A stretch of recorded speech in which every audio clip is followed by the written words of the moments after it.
Welcome to Tabletop Cinema, where we bring together the worlds of filmmaking, tabletop role-playing, and video games. I'm your host Mikey, a freelance filmmaker, tabletop RPG game master, and variety streamer on Twitch, and today we have a very special game for the channel, melding together video games and filmmaking. I was super jazzed when I heard about this thanks to Paulo Cruz and his review of Immortality on Xbox Outsider. Immortality was just released a few days ago, and it is another interactive movie from Sam Barlow, known for Her Story and Telling Lies. Did I get that right? Yep. So, this is Immortality. The premise is that Marissa Marcel would have been a star. She made 3 movies, but none of them were ever released. And then, Marissa Marcel disappeared. So I don't know what to expect from this game except that we step into the shoes of a film editor to do some edits and match cuts and find out what happened to Marissa Marcel. I'm excited. Let's go ahead and do this. And maybe, I don't know how much of a simulation it is or how much editing we're actually gonna have to do, but hopefully it's gonna at least translate the feel of editing films. Now, the thing is, these 3 fictional films were made, or these 3 unreleased films, they span from decades, 1968, 1970, and 1999. So digital editing wasn't really prominent then. So I'm excited to see the kind of experience that it'll provide. All right. Oh, Stream Beats again with the royalty-free music for intro and outro. Just double checking the mic settings here. I want to make sure that this game is about the art of filmmaking and the art of editing specifically as a vehicle to tell a good story. So I need to make sure everything's right. All right, let's go.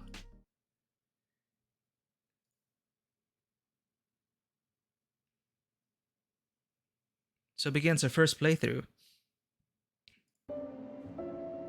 of Immortality. Up here. There we go.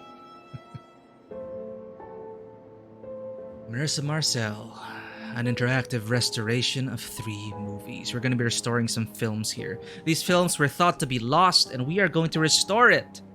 How exciting is that?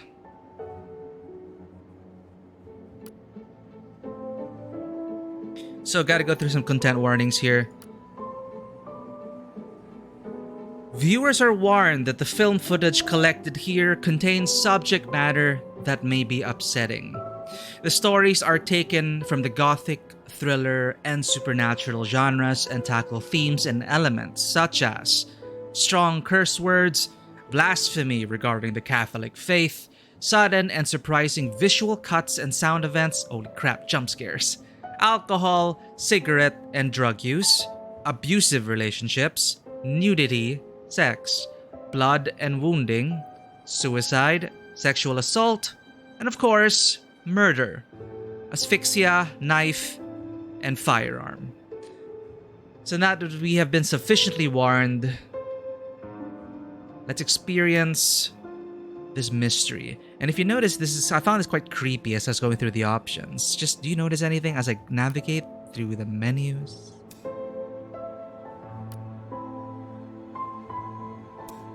Oh, about. What's this? Oh, this is like I love facsimiles. A short story of Marissa Marcel by Sam Barlow. Let's get to know who is Marissa Marcel. What does media say about her? Marissa Marcel is more than just an enigma. Born in France, Marissa moved to London in the late 60s, where she worked as a photographer's model. Her appearance in a soap commercial was spotted by a casting director and led to her being cast from thousands of hopefuls by Arthur Fisher as Matilda in his 1968 Ambrosio. The movie was never released. Marcel followed this up with the 1970 movie Minsky, a collaboration with her DP from Ambrosio, John Durick. The movie was never finished. Marcel was not heard from for over 20 years, until in 1999 she reappeared to film 2 of Everything, reuniting with John Durick, now a successful and acclaimed director. With Durick's death, the movie was also shuttered. Marissa Marcel was never heard from again. In 1968, many thought Marcel would become a huge star. But these days, she's largely forgotten. A few dedicated enthusiasts have attempted to find her lost movies and floated their own theories of what happened to Marissa Marcel, to no avail. Then in 2020, a breakthrough. A large cache of film was discovered containing footage from all 3 of Marcel's movies. After carefully collating and scanning the footage, we have created this piece of computer software in an attempt to preserve this work and share it so that Marissa may live again in the hearts of audiences. Alright, so these are the 3 films which were never released.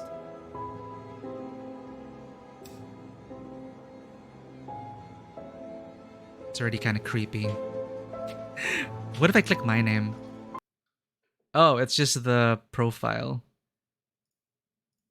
Change your profile. Advisory. The movies of Marissa Marcel are presented untouched or unedited and reflect the values of their times. Viewers are encouraged to check the content warning on the main menu for a description of content which may offend or upset. Again, content warnings. Take those seriously. You never know what to expect. Alright, are we ready, chat? Let's start.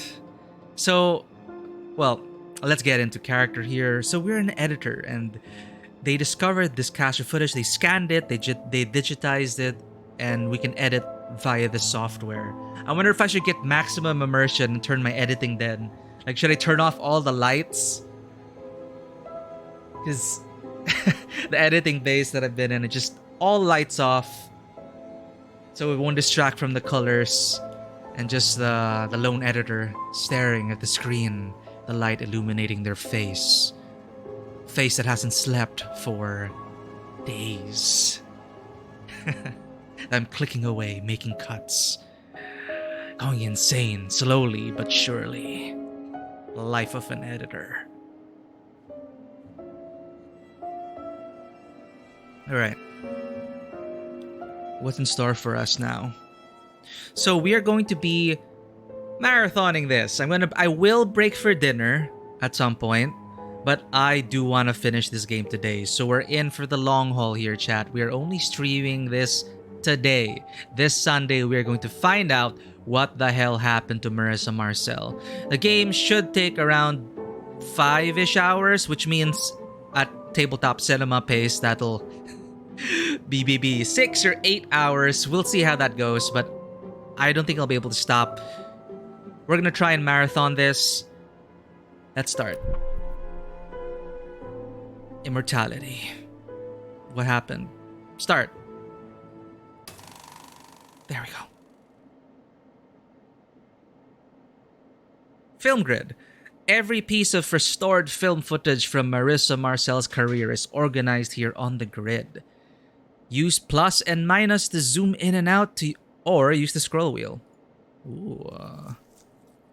Move across the grid. Use arrows to move the selector or click on the clip you want to move to. So it's just a bunch of clips. This is raw as it can get. Screen the footage. Once a piece of footage is selected, press spacebar to play, or simply click on it again. Now, true editors would be using the hotkeys. It really speeds up the process. They memorize their hotkeys. They have their keyboard layout. They click and click and click and magic happens. I'm not a fast editor. Alright.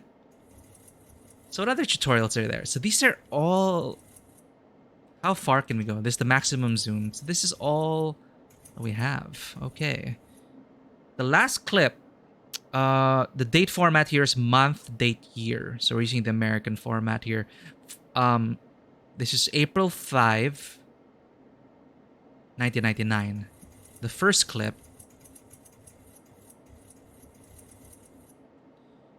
is February 10, 1968. What happened to Marissa Marcel? What do we have here? We have, what's this? Sort by, oh, okay. This is sort by, well, when it was recorded and maybe based on the scenes. So this is more arranged, pretty much arranged based on the takes. So there we go. 3A, 4, 5B. It's arranged by shots. This one is arranged by date of filming, I would guess, right? So let's check. 4/15, 1968, 8/16, 8/19. Yep. Because usually we don't film things, you know, the final product, of course, is in chronological order, but filming almost always never happens that way. Actual filming behind the scenes, it's really scheduled for maximum efficiency. So you're going to be shooting maybe scene 5 on day 1, and then parts of scene 4. Then next week, you're going to be filming scene 1. So you're going to get a lot of anecdotes from people in interviews talking about how, you know, their final shot is not necessarily like the last shot in the film. Sometimes it's even the very first shot of the film. So imagine the art and craft going into that. If you know, it's also on the actors to really say, all right, our first scene is the last scene. We're gonna so we're gonna just imagine that you went through everything in the movie, act out the last scene, and we're gonna do the first scene last. Anyway, that's scheduling. So this is a great way to really arrange it. If you want to arrange it by how, you know, how the film is structured based on the shots, what's on the slate, this is what we have. 9C, 10C, 11C. And that's how we label our shots as well. So it's scene 11, shot C. Scene 12, shot C. So I noticed that I think an editor already initially went through this footage and probably cut out all the bad takes. Because, for example, we're already jumping to 12C and 12D. So we're not seeing 12A and B. Part of this game, I think, is finding some of the lost footage as well. I'm not sure how the gameplay is like, but maybe, you know, clips are obviously missing here. Whether it's because the editor before me decided to take out the bad takes. But if we're here to solve a mystery about Marissa Marcel, those bad takes might have the answers that we seek. So if you notice here, 20B, jumping to 20D. So there were different takes about, scene 20 shot B, scene 20 shot C. We're not sure how many takes as well. It seems like there's just one take each. Sorry, my bad. C is the shot. So scene 12 shot C. So scene 12 shot D. And this is just all one take. So again, a previous editor may have removed the different takes. So like scene 12 shot D, take 1. Take 2, take 3, take 100. All we have here is one shot of 12D. So I'm wondering what happened to the other takes. Or if that was necessary for the gameplay. So that's interesting way to sort it out. This is when the films were shot. This is sorted by the scene and shot number. What is this? And this, what is this? It's grayed out. Let's just go ahead then. What is this? Favorite? Ooh, we get to... Ah, okay. We get to favor clips. Cool. And this is our favorite list. Let's try it out. And then list it. Ah, there we go. Narrow it down. Cool. And what is the top one? We'll figure it out. Well, as an editor, you ought to look at every single clip. Which is why I don't really like doing editing. I shoot and I pass it on to an editor I trust to look through all the footage. But you have to, ideally, you would look at every single take, every single shot, every second of it. Because that's a second from a bad take, or an overall bad take, might have 1 second of a nugget of, pure. You might need that 1 second from the bad take to really tie everything together, which is why script supervisors are very important. I know a lot of people find it unnecessary or they get lazy about it, but there's a reason why things can get so meticulous on a film set. For example, I'm looking at these shots. Where are the script supervision notes? Maybe they didn't have a script supervisor. So essentially, the script supervisor usually on set, for each take, they make quick notes about what happened in that take. So let's say we're going for this shot. Script supervisor would say, take 5, candle was at this height. Candle was this melted. That's especially good for consistency if they're gonna shift the angle and if they're using a real candle here, you're gonna have the script supervisor will have to pay attention to the continuity of that. It's gonna be weird if you cut to another shot and you see the candle and it's already burnt out. Simple things like that. But other than that, they also take note about why is it a good take or why is it a bad take. Marissa said this line said this word instead of this word. That's super important as well. So in the real world, if I'm an editor, I'd have the script supervision notes with me. So as I'm looking at, okay, what are the notes in 11C? So the script supervisor would say, bad take, but like at this point, great action, or lines delivered well at this point. So you won't just discard it. You'll see the notes, and it'll help for the sanity and for the sake of editors out there. The notes are also so important, because if not, I'm going in blind. I'm gonna have to watch every single thing and make my own notes, which you will do eventually. You'll make your own editorial notes, but it'd be good to have some context already in the beginning. Also, for the sanity of the editorial team, you're going to probably pass it through first one editor who will filter everything, arrange everything, which is pretty much done already. The editor before me already arranged the footage, removed what was unnecessary, labeled the footage properly in the files. File management, proper file management. They made the system essentially. So now I'm here now. I'm now going to cut this together, but we're gonna. So I guess in restoring the movies, we're gonna find out what happens to Marissa Marcel. Let's not forget, of course, this is a game. This isn't meant to be like a true simulator for editing a film. But I really appreciate that already. You can arrange it by this. I guess a lot of people wouldn't really think about like how different it would be, like the order the film was shot versus the order of the scenes.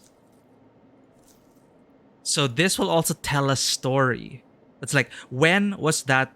If in the terms of the game, I'm thinking, if we're trying to find out what happened to Marissa Marcel, it's also especially important. What is the last scene that they shot? What is going on in that sense? What is going on behind the scenes for that particular shot?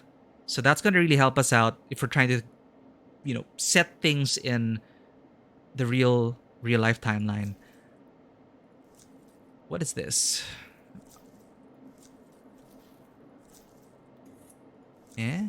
What filter is that? Anyway, let's begin. Let's watch the first clip. Screen the footage.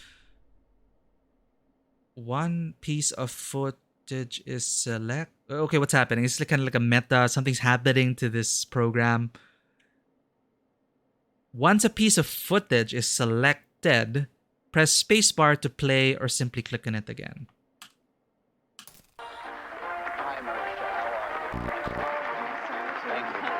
I can't stop it with spacebar. Playback. Oh, there's a tutorial. This interactive restoration emulates the Moviola machines that would have been used to review this footage originally. Nice. Click and drag in a direction to scrub the footage.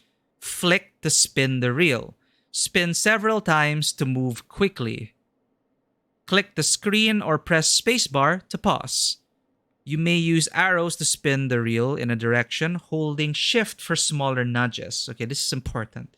Each frame could be very important. So shift and then arrow keys for perhaps frame by frame, smaller nudges. This interactive restoration Emily's the Moviola. I really appreciate that touch. Click and drag in a direction to scrub the footage. So we're going to be using our mouse. Flick to spin the reel. So just like go all the way, I guess.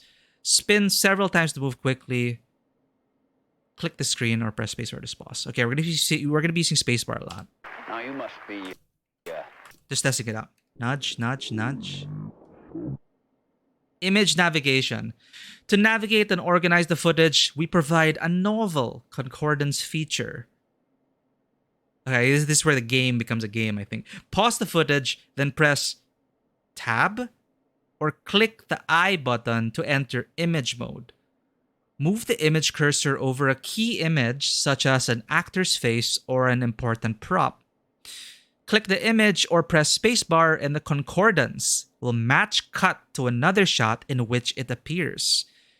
New footage will be added to the film grid. That's where we get the missing footage.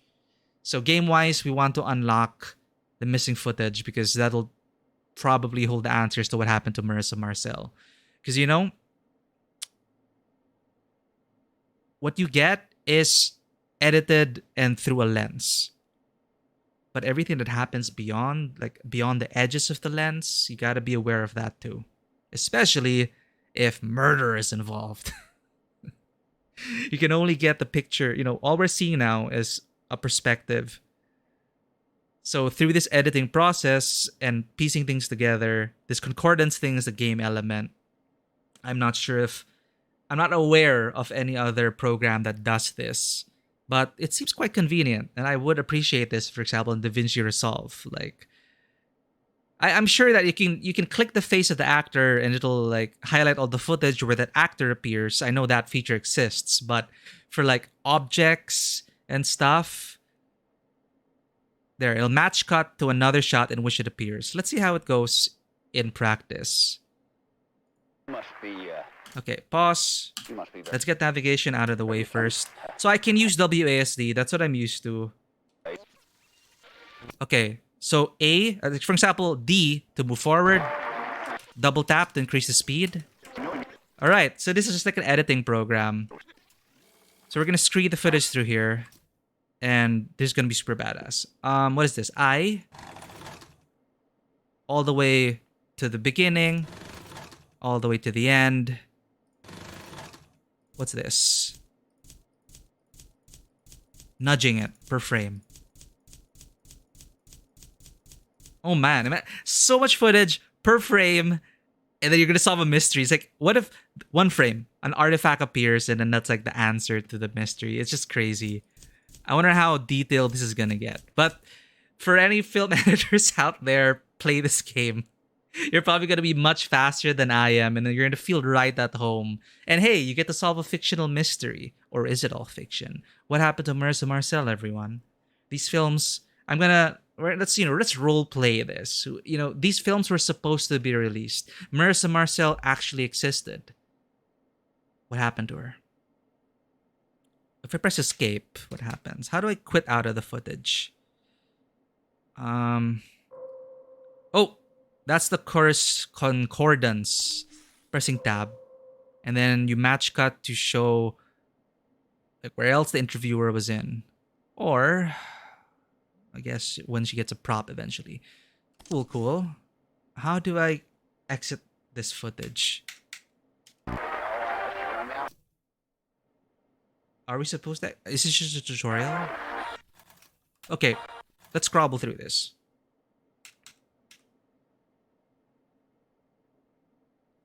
Let's watch it. What usually happens, so you watch the whole clip first, and then you go back and do your edits.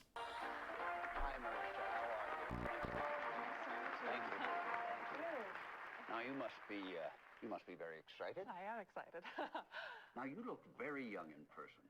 People always say that. You look what, 15, 16? Maybe. Can we tell the people at home how old you actually are? Yes, I'm 20. That is correct. Now we know you from the movie You just finished shooting. It is finished, right? Yeah, it's finished. Yeah. If you don't know, it's a bit of a fairy tale. So Arthur Fisher, the great director, who you probably know from his movies such as Marion and The Man Who Dreamed, was casting for his new movie, Ambrosio. And so instead of casting a recognizable face, he wanted to find some fresh talent. So he put the word out and saw, how many was it, 10,000? I think it was over 20,000. 20,000. He saw 20,000 girls, and long story short, he picked you. Yes. And you'd never acted before. Not on the screen. I had done modeling, and I liked the theater. That is amazing. I believe we have a short clip here. Do you want to tell us what we're about to see? Yes, so I play Matilda, and, well, I don't want to spoil things too much. She's a young woman who sneaks into a monastery disguising herself as a monk, and then there's a lot of drama and magic and intrigue. Okay. Marissa Marcel as Matilda, a woman disguised as a young monk. Here we go. The same magic that powers this lens can also grant you what you wish. How so? You remember the night that I was to die, when we took to St. Clair's sepulchre? That night, I performed a rite. I summoned a fallen angel to aid me. What have you done? Wow. Quite a role for your first movie. Well, Mr. Fisher was quite the teacher. Now I heard he can be quite demanding.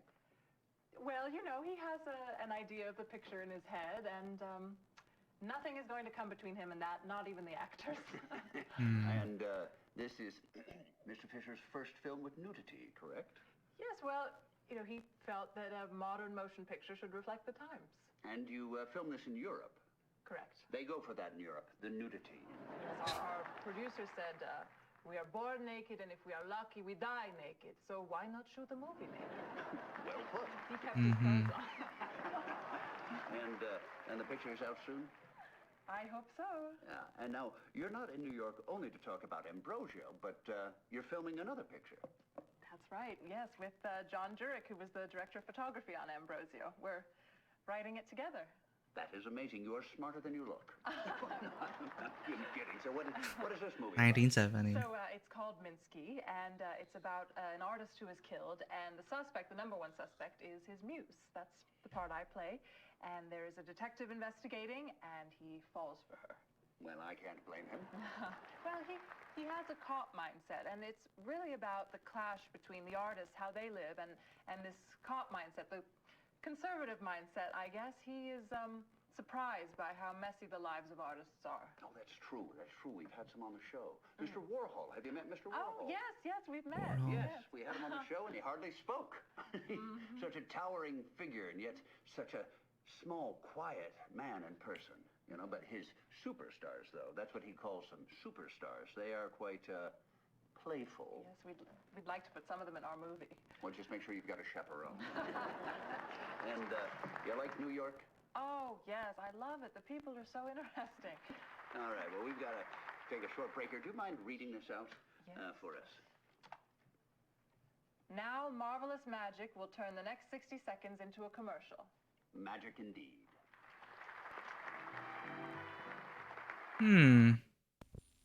Okay, for one, like I was like, okay, this film today, right? Obviously, it's filmed today, but the texture that they applied to it and everything, it really felt like an interview out of time from the time.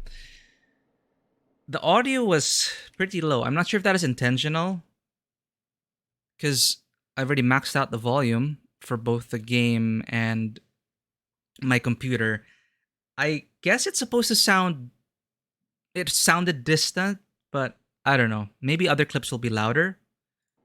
But how do I quit out of that? How do I quit out of this? Freebie from this.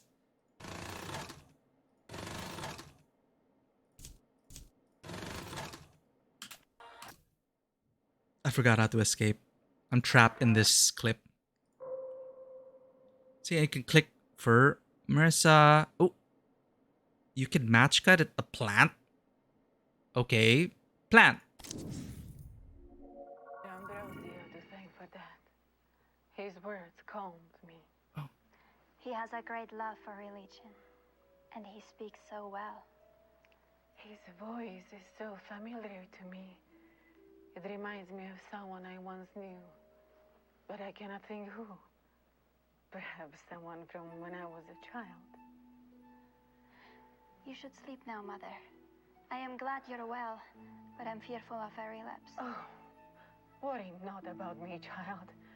You are the one who needs to sleep, staying up to keep watch on me. I would hate myself if I'm the cause of the first wrinkle on your perfect face. Mother, Sleep well. good night. This is her mother's head. It's a table reading. And we close for the day on the cusp of great violence. Now, we have been encouraged by our hosts to go take a riposo. I find the idea quite decadent, but when in Rome... Will we be taking siestas during our shooting? I'm afraid not, darling. We will be shooting with an Italian crew, but in the American style. Which is push yourself until it's done. All right. Okay, that is an interesting concordance. That's the game feature here. Seems like we are... This is a table reading for Ambrosio. What's X? Oh, then we can leave. Image grid. The image grid allows you to revisit, and so we are in the tutorial. That's why I couldn't go back into the film grid. The image grid allows you to revisit and sort the images you have collected from Marissa Marcel's movies. Press tab or click the slate icon to switch between the film grid and the image grid. That is what it's for. Got it. Flip. End of tutorial. You are now equipped to explore and enjoy this restoration project. I'm already quite immersed. So... Oh! So the actual game, you just start with the one clip. Okay, it's just a tutorial that showed us everything. I see. So yeah, it is a game. And we, the goal of it is not exactly to it's not just to restore the movies. We are trying to answer what happened to this lost actress, what happened to her. So I understand, the need to do this. So I was wondering, like, oh wow, we got all the footage. Where did all the footage go? So we began with this, shot on April 15, 1969. And then we used the concordance feature, the plant, which showed us a clip from a table reading of Ambrosio in 1968, June 1, 1968. Cool. Let's keep exploring. So every editor has their own way of processing the footage and their own style of editing, especially when it comes to, some they just like to watch bits of the clip and then they jump to the next, etc. Others, they take a slower, more deliberate approach. Let's try and figure this out. We're gonna exhaust the concordance in each clip. We're gonna see how each clip connects. We're gonna try to get all the connections. We're gonna go back into the interview footage. We saw the plant. So now we're going to see the microphone. All right, let's finish up for the day. Table reading again. Exterior, Madrid. Time-lapse. Rooftop view of Madrid. Hurriedly, we pass from night to day to night again. Interior, Chiquinta's house. Alvaro's room. Antonio sits by her mother's bed in her nightgown. You seem much improved, Mother. I have Father Ambrosio to thank for that. His words calmed me. He has a great love for religion, and he speaks so well. His voice is so familiar to me. It reminds me of someone I once knew, but I cannot think who. Perhaps someone from when I was a child. So it's this footage again, except it started a bit earlier. You should sleep now, Mother. I am glad you're well, but I'm fearful of a relapse. Oh, worry not about me, child. Or did I miss You the are first one who part? needs to sleep, staying up to keep watch on me. I would hate myself if I'm the cause of the first wrinkle on your perfect face. Mother, Sleep well. good night. He kisses her mother's head. And we close for the day on the cusp of great. Yeah, this is the same one.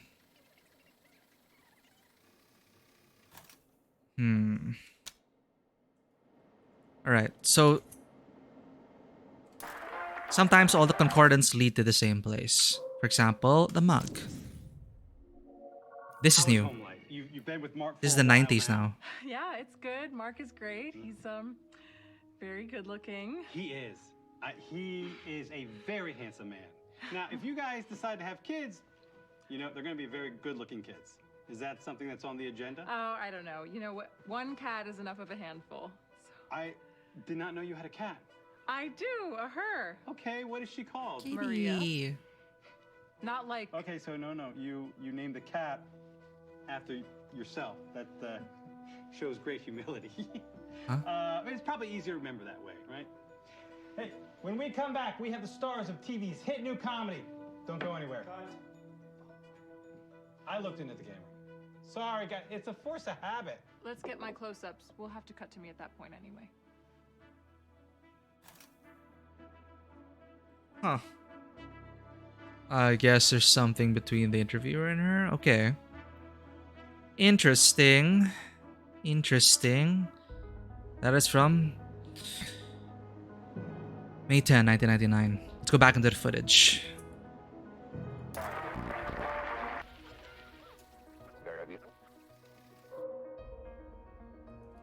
Let's see more about the interviewer. Where else are you? They say she's become a recluse. I don't want to speak for Marissa, but I think recluse may be inaccurate. Because she didn't choose the court celebrity, I just think that makes her normal. Hey, how's it going, Matthew? We did just start 39 minutes in, and we just finished the tutorial, so we're doing the editing proper, and it's pretty fascinating so far. I'm feeling it. I'm actually wondering, maybe I should turn off all the lights and recreate an editing bay. You know, maybe I should. Maybe I should.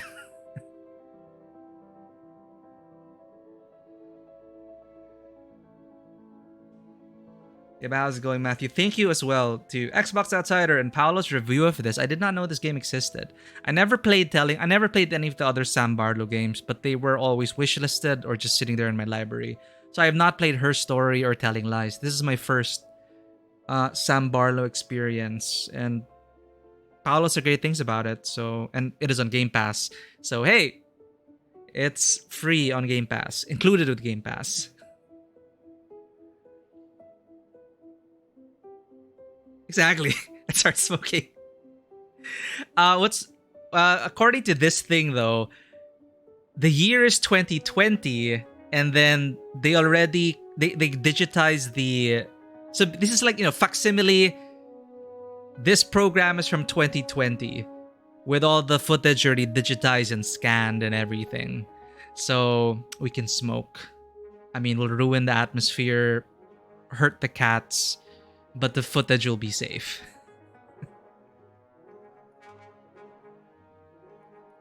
Where was that? I was gonna turn off the lights. Command deck.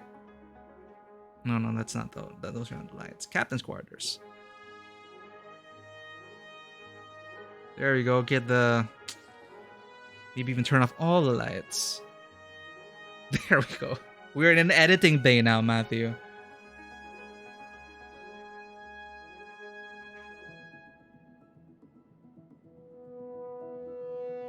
Yeah, this millennium. I didn't check the about section. I thought the about section would have like the licenses and everything, but the about section in this game is even it's like an actual article about Marissa Marcel. So I found that pretty cool. I also appreciate how they kept the very basic hotkeys that you'd use to navigate your footage and scree through the footage.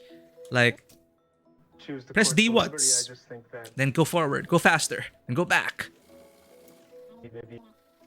Pause. Play. It's pretty cool. So let's go to the beginning. I'm just wondering why the audio is so low though. I don't know if that's intentional. Because everything's maxed out already for like the menu music, the audio seemed fine, but now it's super subdued. I don't know if those are my headphones. But according to the levels here, the in-game audio is also quite weak. Everything's already 100% on my volume mixer. Look, I'll play this footage and just let me know if it's like really faint. Well, I'm excited to see this new movie. Oh, you have to tell me what you think. Yeah, must feel like a new start for you. Can you talk about what happened with your previous movie? Oh, that's weird. Okay, so now I understand the concordance feature a bit. So the music, okay. You feel like you're playing with me too. Yeah, awesome. So at least the audio levels are good. I just have to strain myself a bit. I'm reading the subtitles to really understand them. So the concordance feature does not necessarily bring you to the beginning of a clip. As you noticed, this is the actual beginning. The concordance brought us to a certain point where the plant or the interview was prominent. But I'm going to try to make it a habit. Get the concordance, get the clip, go all the way to the beginning, and then play. Well, I'm excited to see this new movie. Oh, you have to tell me what you think. Yeah, must feel like a... Oh, and sorry, like before I begin also, it's super fun how, you know, each editor will also have their own way of editing. So I'm still figuring out how I want to navigate this footage. Some are just gonna, you know, fly by the pants of their seat, get the concordance, jump into the midpoint of this clip, watch it, and then go from there and keep going, keep moving forward. My problems as editors, I'm very, very slow. Like, I don't do much editing because editing stresses me out, especially because of my OCD.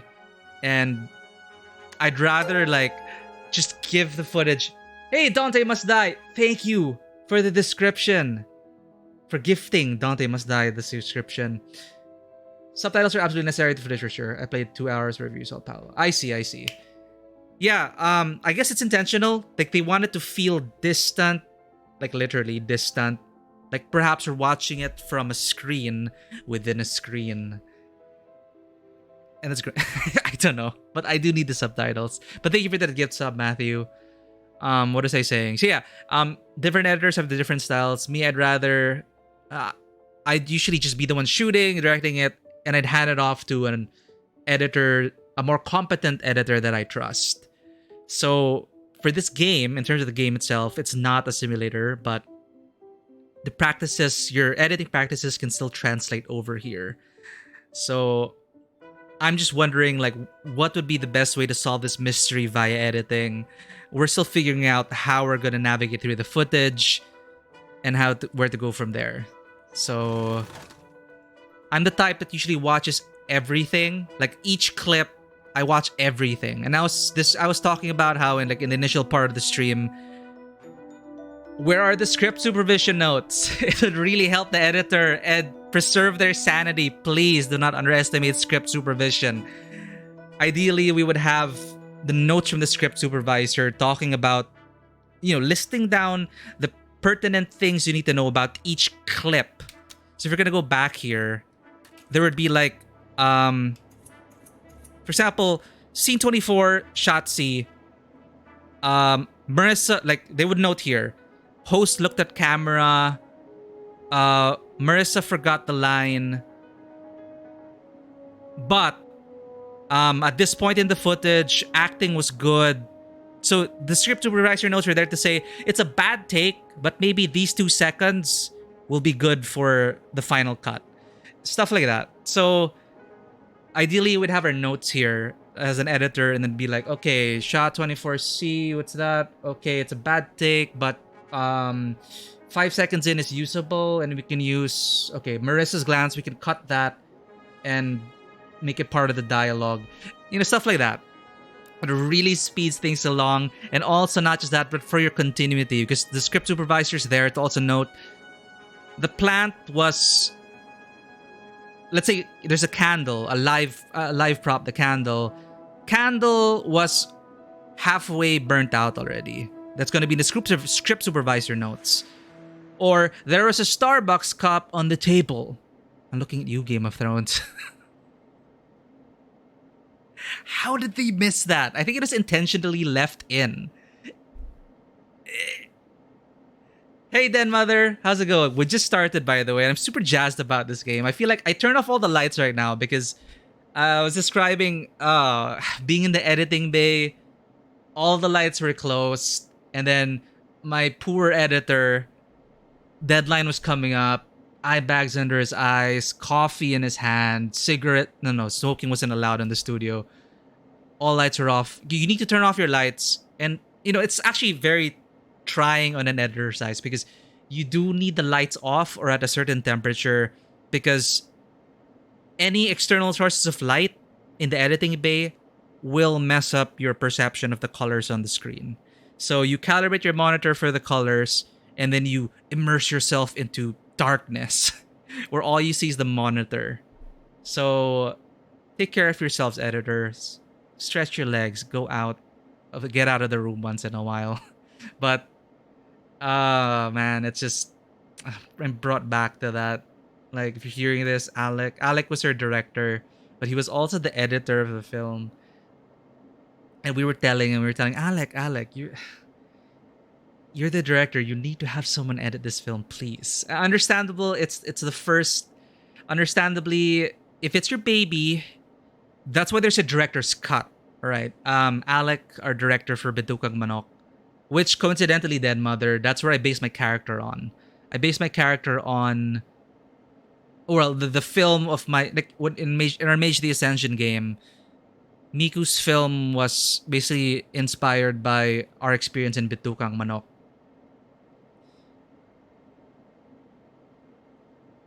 Just had a recent video editor horror experience when I ended up leaving after 2 weeks and not getting paid.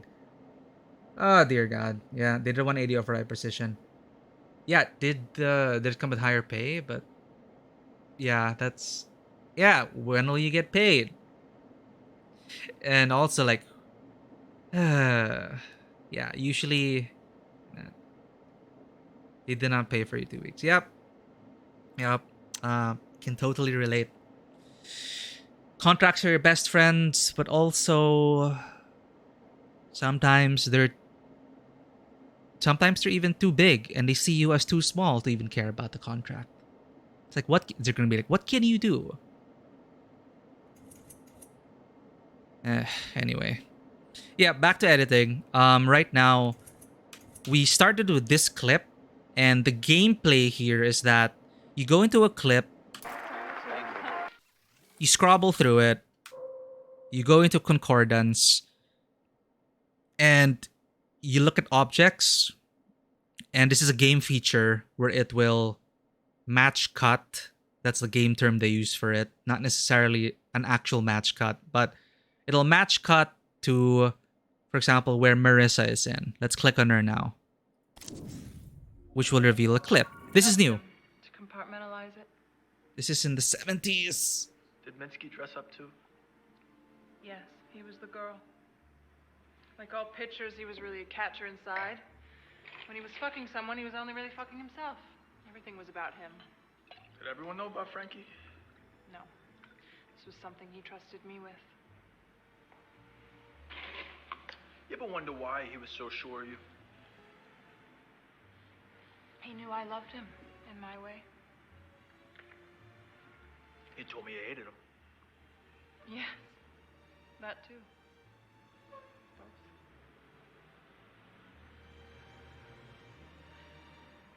You want to understand how this worked? You trust me? What do you want me to do? Nice. Then we cut to Club 88 sequence. Wait, are they actually drinking champagne? We're gonna need another bottle. Yeah, it is actual champagne. It's not great. Like, we use grape juice or apple juice because we had so many bad experiences of drunk actors on set. But sometimes the actor will insist that I need to drink actual alcohol. That's a kind of method acting. Like, if you can handle your alcohol on set, still no. Our producer would say, no, drink the apple juice.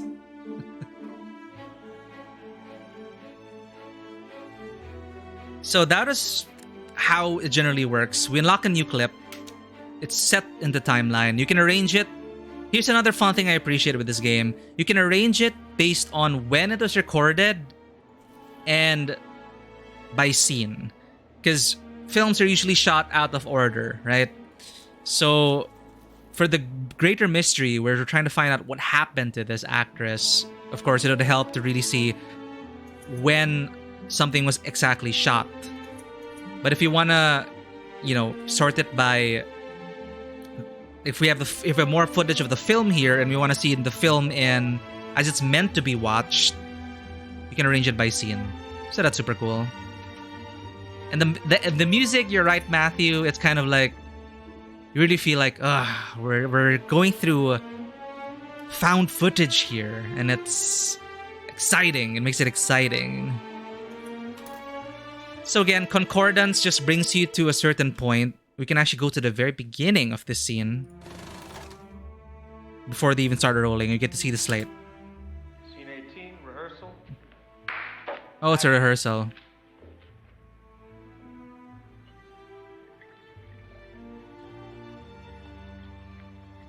That's a lot. The real stuff. Oh. Well, it's a rehearsal, Now you so know I 4 guess. of my names. I only know 1 of yours.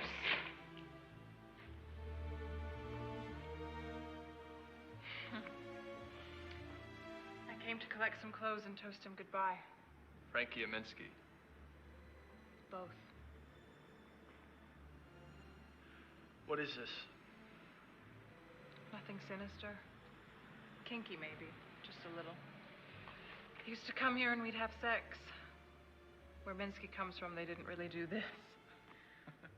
It helped him to compartmentalize it. Did Minsky dress up too? Ah. Yes, he was the girl. Like all pitchers, he was really a catcher inside. When he was fucking someone, he was only really fucking himself. Everything was about him. Did everyone know about Frankie? Then it's at this point. Something he trusted me with. All right. Let's really exhaust this interview footage. So we saw the microphone, we saw the actor, we saw Marissa, we clicked for that, got footage from that. Interviewer, we got that. The mug, did we mash cut anything to that? How was home life? Right, this footage. We didn't see the beginning of this. Alright, 2 of everything. Roll 316, scene 24, shot C, take 7. John Durick, according to the premise of the game, or Marissa also mentioned, John Durick was the cinematographer in her last 2 films, and they're making a movie together. So interior, the night show. So from a cinematographer, he became a director. This is 1999. So what's funny, MOS, that means there's no audio or no dialogue. And then, of course, day, night. Interior, the night show stage. So 2 of everything. This is... Oh, this is a film, not an interview. Okay. No looking at the movie camera, guys. Okay, I got this. Scene 24, Charlie, Oh, take God. 7. Action. One more time. Okay. Nope, I can't. My arms don't work. No, Like this. I can't. I can't. Please, let's sit down. Oh God. Oh. Okay. So how is home life? You've been with Mark for a while now. Yeah, it's good. Mark. Oh no, Matthew, my immersion is broken. I actually was curious about that. So it's not a spoiler, but the problem is here, the 3 films that Marissa Marcel that should have been released. The first 2 films, 1968 and 1970. So that's roughly the same time, 2 years. And then 29 years later, Marissa Marcel comes back and teams up with Durek, the cinematographer of the previous films. So, yeah, she's 29 years older, but she looks the same. It's just, I guess he tried to age her up a bit. You could see the makeup, the wrinkles under the eyes, everything. I guess she does look older, but yeah, 29 years old. And yeah, the subtitles are different, the texture of the film is different, the quality of the camera. I really love it. Oh wait, there's an answer to it. I thought it was no. Sorry, I was just joking about immersion breaking. I just accepted it. I was just suspending my disbelief. Wait, what? It actually is part of the mystery. Why she didn't, or why she, huh? Okay, if we're gonna go like full meta with this, okay, let's get into character, and we're looking at this footage now. Because I'm gonna remove that part that this is just a game. Obviously, they have the same act. It's the same actress, and they're trying to emulate the times. They try to age her up. Let's remove that. Let's remove that part, and role play as this is actually Marissa Marcel. We're an editor now in 2022. We're looking at this footage, and we're like, what the hell? She looks the same. Okay. No, that's fine. I'm gonna play it like that, Matthew. I'm gonna get in character right now because for me it was just movie magic. It's the same actress. They just tried to age her up with makeup, but we're gonna throw that out the window now, starting now, and we're gonna go with the role played editor role. We're gonna go. Okay, what the shit? Why is she? She looks exactly the same. Is this Marissa Marcel from 1970? Like maybe I'm talking to someone, like another editor is probably doing the color grading, and we're like, and then the editor goes in like, yeah, you're right. You know what? She looks the same. What's up with that? So mystery.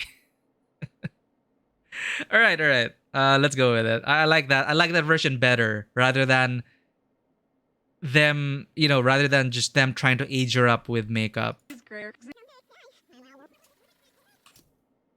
Let's roll with it. Let's roll with the fact that this is super odd that Marissa Marcel looks exactly the same after 29 years. I mean, you could say like you pull out a picture of Keanu Reeves. Honestly, yeah, he aged super well, but Keanu in the 90s looks very different from, actually looks quite different from Keanu in this day and age. Hey, so how is home life? You've been with Mark for a while now. Yeah, it's good. Mark is great. He's very good looking. He is. He is a very handsome man. Now, if you guys decide to have kids, they're going to be very good-looking kids. Is that something that's on the agenda? Oh, I don't know. You know what? One cat is enough of a handful. So. I did not know you had a cat. I do, a her. Okay, what is she called? Maria. Not like... Okay, so no. You named the cat after yourself. That shows great humility. It's probably easier to remember that way, right? Hey, when we come back, we have the stars of TV's hit new comedy. Don't go anywhere. Cut. I looked into the camera. Sorry, guys. It's a force of habit. Let's get my close-ups. We'll have to cut to me at that point anyway. Interesting. Necklace. Concordance. Activate. Whoosh. Oh. Grab some drinks on Gino's down. Take a walk in the wild. Come on. She's gonna eat him alive. Oh, okay. What do you think? Works. It's a little sexy, whatever she wears. I need to pull these off pretty quick in the scene. I can loosen them up for that scene or kind of second pair. Top works great though. What about our princess? Ready?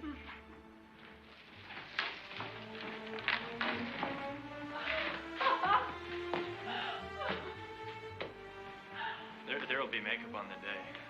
It's fucking sexy. Yeah, it looks great. Don't we make a great couple? My love. You ever cross-dressed before, Carl? No, sir. Just an apple pie eating, football playing California boy. An American classic. Why don't you two go take a test drive for the outfits? Oh, yes. How so? Well, go grab some drinks on Gino's Dollar. Take a walk in the wild. Come on. This is 1970, right? Or roughly Gonna around eat that him time. alive. Okay. Who are you? Concordance, activate.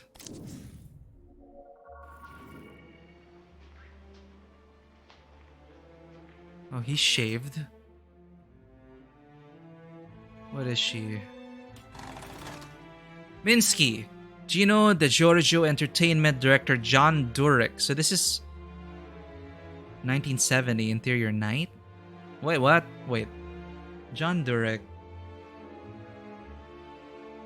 He is the cinematographer.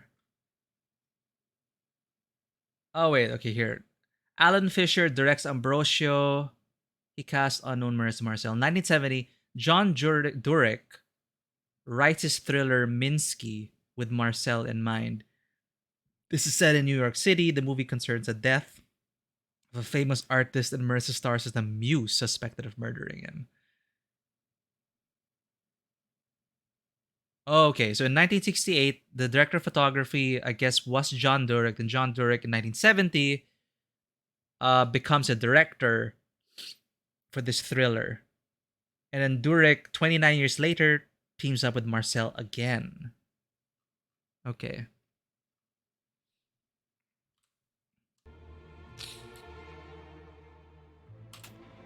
Scene 19B, take 3.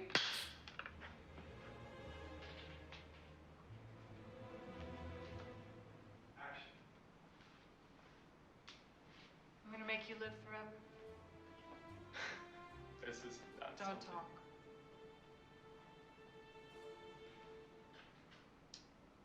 Take your shirt off. It's getting in the way of the lines and colors.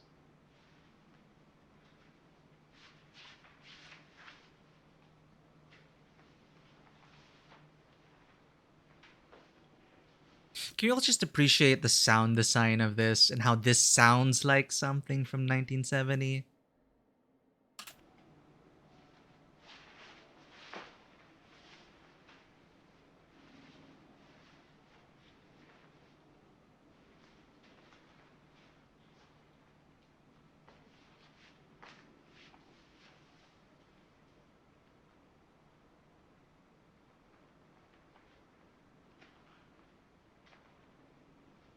Now the rest of it. Oh. You know, Minsky used to insist I walk around the studio naked at all times, so he could absorb my form. I was only allowed to sunbathe nude because tan lines ruined everything.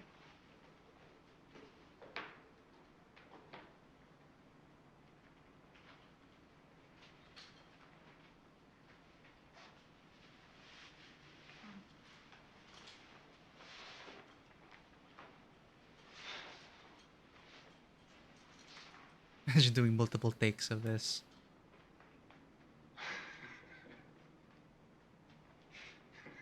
Off. Oh.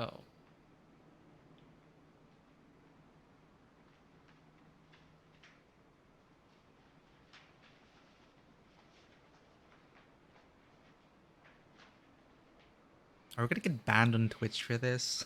There's nudity in this game. I don't know if there's full frontal nudity, but hi Twitch.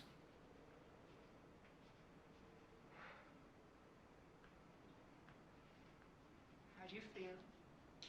Self-conscious. Don't worry. I'm only interested in your geometry. So this is like the master shot, and then they're probably gonna be cutting into their close-ups. So basically, the master shot, they just do everything, the whole action.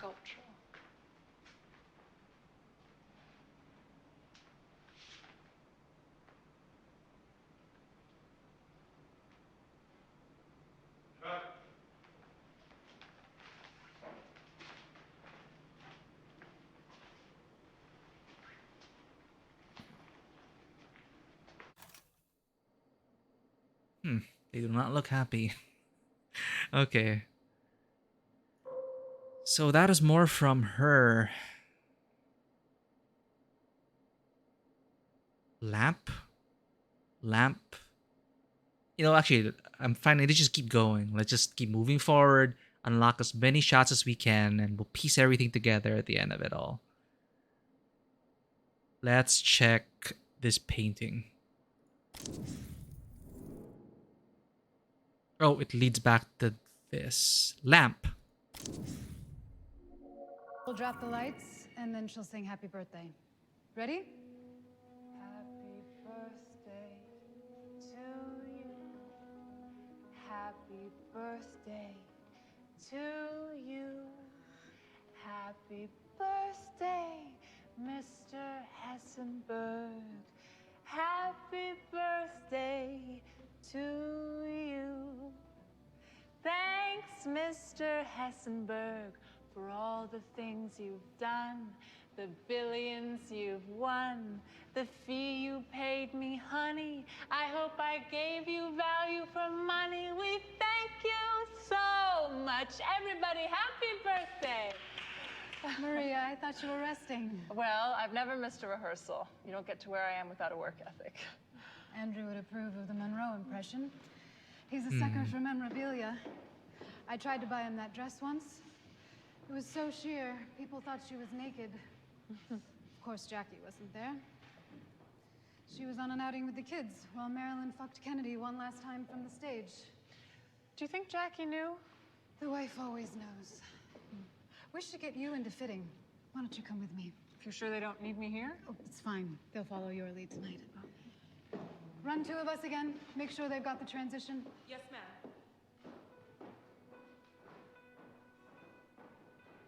Was that the... Cut. Okay, that was part of the... That wasn't behind the scenes. We're just late. There we go. 2 of everything. 644, 39, scene 39, shot B. John Durick, interior, Heisenberg Residence Ballroom. This is the film from the 90s. Scene 39, Bravo, take 1. Action. Got 2 of everything, 2 hands, 2 eyes, got 2 of everything, too much of everything. That's enough. We'll drop the lights, and then she'll sing happy birthday. Ready? Happy birthday to you. Alright, who are you? Interior, Cafe Incognito. Maria and Heather sit over smoothies at the back table. It wasn't that bad. I'm gonna be in every gossip mag for the rest of the month. I screwed up. So what? They already thought I was self-obsessed. It was funny. They were gonna get something out of you one way or another. You gave me a pet. That makes me relatable. Cheers. You've done so much for me. You've done a lot for me too. You saved my ass with Gary. He's not your boss. He's not, but I gotta admit I need the guy. Just wish he would quit it with the stupid birthday party. $10 million isn't stupid. It's a lot of money. Why is she talking to herself? I know. And that Andrew Hessenberg guy actually seems kind of cool. I looked him up on the web. He's friends with George Clooney. I'm sure he's great. It's the principle. They think they own me. I mean, what's next? Shopping malls? Cruise ships? The money's nothing. It's not nothing to me. What? $10 million? It's a lot of money for someone like me. And no one's The reading girl her who served the other us, lines back to her. Everyone else in this cafe? I'd swap places with that server right now if I could. I used to wait tables. I was happier then. It's not easy, like, wanting something, and then you get it, and where do you go? Never gonna sell as many records as last year. Who am I doing this for? I wanted to be a singer, and now I'm a fucking CEO. When was the last time I enjoyed singing? It's not that bad. You want to be me? That's not how this works. Why don't you do it? Party, you can have the 10 million. I couldn't. After what happened on the show, You've done this before. You sing a few songs, smile. You can keep the money, give it to charity, whatever you want. I'll get a weekend in peace, work in my studio. I couldn't. 10 million.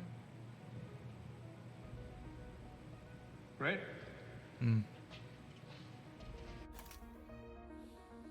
So she was just reading all her lines. When is that? March 2, 1999. We're arranging it by... Let's arrange it by date recorded. This is our latest one. Let's go all the way to the beginning. Should we get the AD? Or if not, usually the assistant camera who does the slate as well. Maybe we should... Can you check him out? Let's go for the singer.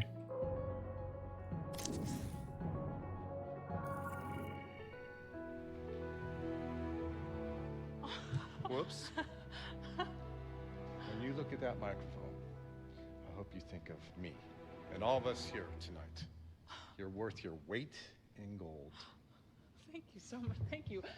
Mr. Hessenberg, thank you. Now let's get this party started. Let's go again. Can we clear the fucking room? People in Terry's Island. Did you notice that? The director is pissed off at the outline, at the... Who is he? Terry's eyeline. His eyes are going everywhere. Check this out. Thank you so much. Thank you.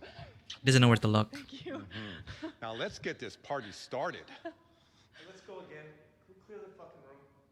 People in Terry's Island.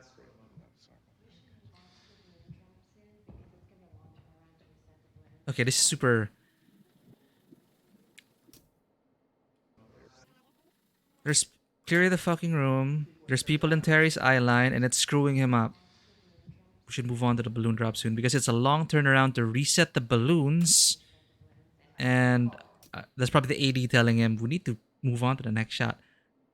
This is John Durick. So this is the... They worked on the film in 1970 and this is the 90s and they're working on this film together now. Take the effing time. Spent years preparing this thing.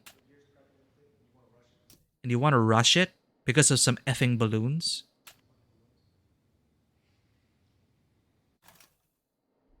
Yikes. Yeah, that does happen on set. Hello!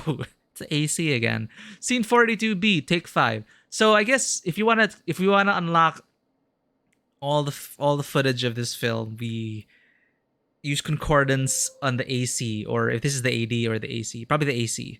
Assistant camera. To get all the slates. That would be very useful, actually. We should use him as an anchoring point.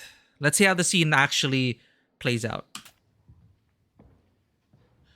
Scene 42, Bravo, take 5.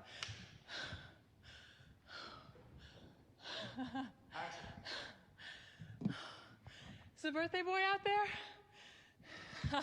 There he is. Well, Mr. Hessenberg, I know you've had a big year. A really big year. After all, that's why I'm here. I was just so honored to be invited to perform for you here tonight. And if you're really 50, I'd like the numbers of your therapist and your personal trainer. Well, now I know you all aren't here to see me talk, so I'll just say one thing. A man surrounded by his friends and family on his birthday is a good man. And a lucky one, too. Can we drink to that? All right. Thank you. Cheers. And now, a big round of applause for the real star of this evening, Mr. Andrew Hessenberg. Insert sound effects, yay! Clap, clap. Wait, what did he say? Everything bad in the world, but charming with it.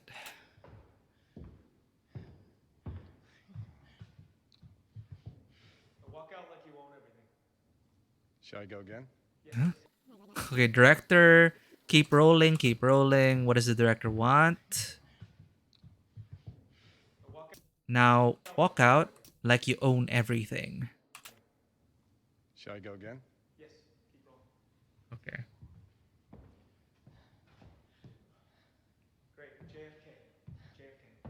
JFK. JFK.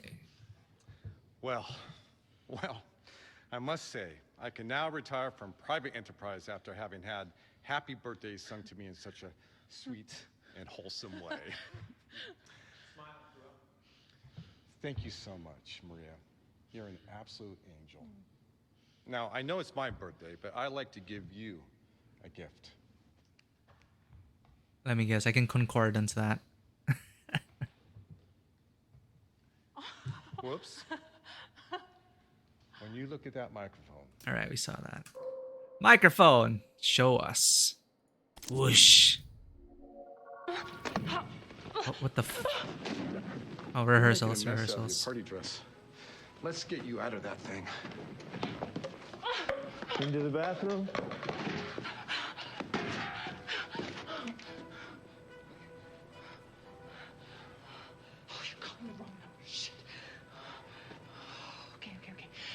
That same guy. Come out. Cut to Maria. She's in the bath with a face mask, ignores the phone, talks to the cat. Heather can't come to the phone right now. She's busy relaxing like a normal person. Beep. I know, babe. I know. I'll call them back when I'm done. Cat screeches as pre-lap. I'm gonna wait out here all night. It's my birthday. Wait, what? When was this? Oh, this seems like behind the scenes footage for the 90s. Yeah. 3, 2, 1. Bitch. Cut. Jesus. Okay. When was that? Yep. Rehearsals, March 18, 1999. Wait, arrange it by date recorded. So rehearsals, and then there's the actual film. Let's see more of that guy.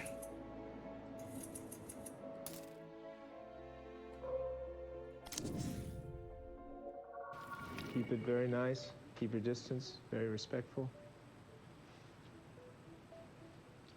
Shoot, I forgot my key. Here, I'll swipe you. You have a key to my room?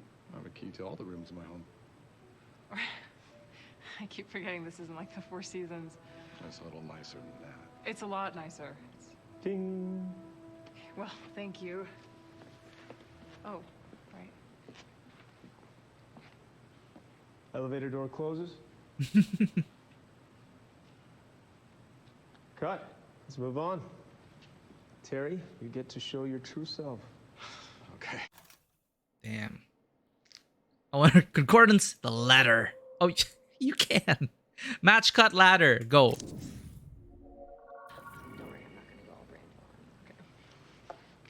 Cut up for ma'am.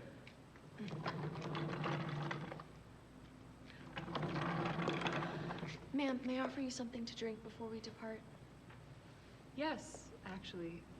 Do you have the tea I like? The green tea? The Sencho or the Baijumon? Oh, the second one. Please, and thank you. Right away. Would you like some slippers? Yes.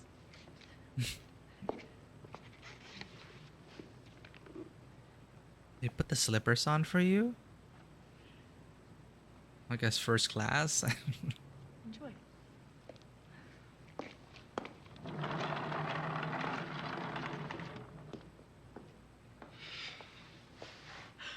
Yeah, I think she's enjoying first class. Cut to a little while later. Heather sleeps.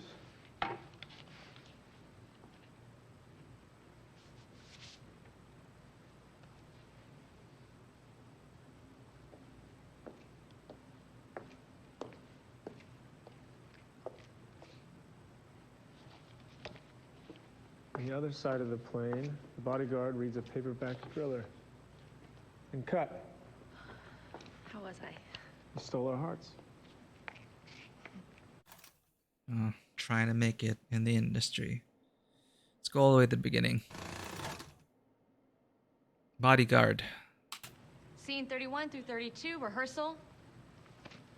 Is that their AD? Remembering Mark's kiss.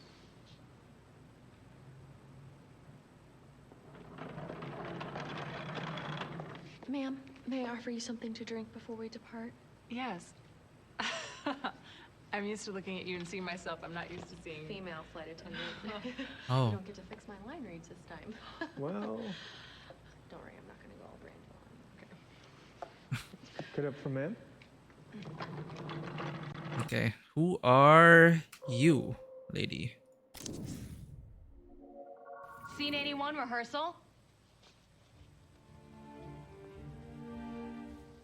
Maria finds Andrew alone in the back of the limo. It's dark in there. I like how you dance. Please.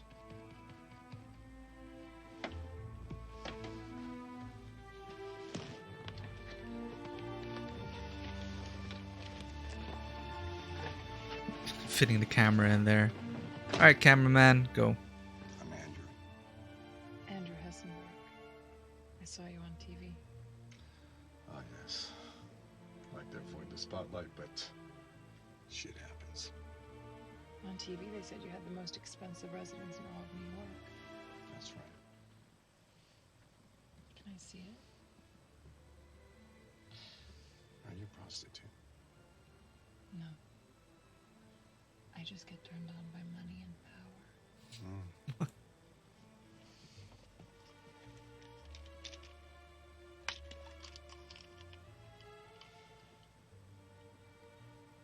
Party time.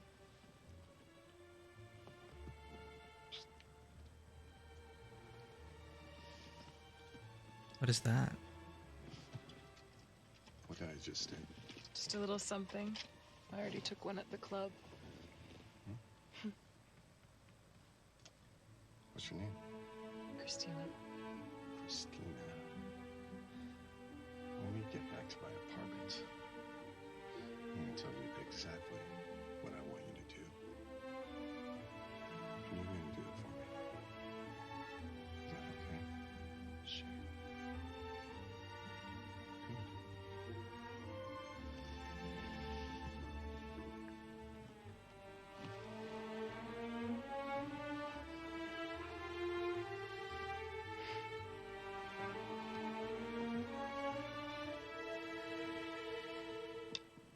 Go ahead. What did I just take? Candy. Andy. Really? Well, I'm pretty sure that pill bottle is something. Rehearsals from the film. Let's check out that pill bottle. Where will that lead?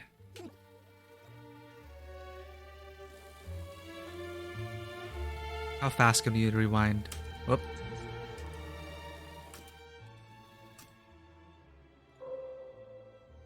Show us the pills. Action.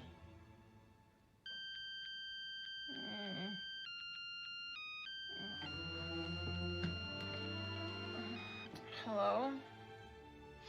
Hi, Bear Bear. Cut. Huh. Okay. It's an insert shot. Two of everything. This is the 90s film, right? Scene 20, Charlie, take 3. Action. Let me just check something.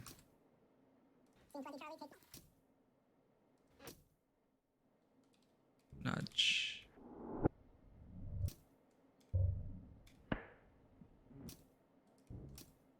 Get a shot of that slate. Secret house. I wonder. Oh, of course you can, match cut the slate. But specific parts of the slate? Is that a thing? Let's check.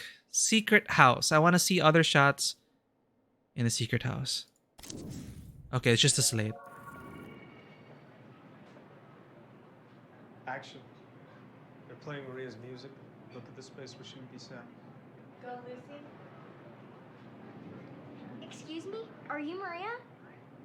Can you... I'm not Maria. Didn't you hear? Maria's dead. So this is a film about Maria. Moving on. Sure. One take? Okay.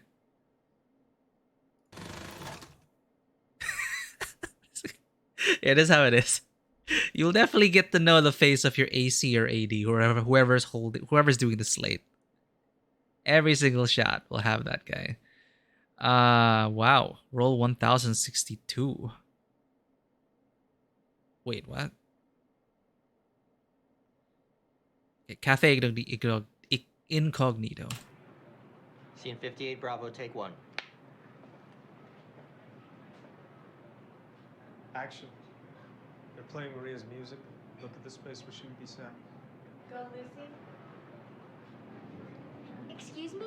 Are you Maria? Can you... I'm not Maria. Didn't you hear? Maria's dead. Well, I guess we found the answer to the mystery chat. Roll credits. Let's find out. Teapot. Oh, it's this. Where this lift is? What do you call this again? Welcome to your apartment for the next 2 days. Oh, your place is so cozy. Thank you. How long have you lived here? 5 years. Yeah, ever since I moved to LA. When I was a kid, I always wanted to live in Hollywood, and now here I am. Here you are.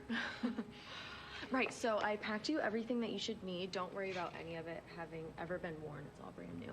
They should dress you for the event when you get there. And here is my wallet. So if you want to buy anything, just put it on my card. Okay, great. Thanks. Whoa. Hang on, I'll get mine. Okay. Oh, your place is so cute. Oh my God, your bed. I never make my bed. Oh, I always do, even on vacation. You know, they have people in hotels that can do that for you. I know. I can't help it. It's how I start my day. Oh, is this my infamous namesake? Oh, hi, Maria. You old bitch. This is the cat, Maria. Here's my wallet. You can use my card, but just don't spend over $200 because it'll go over the limit. I'll behave. Let's swap phones, too. Ah.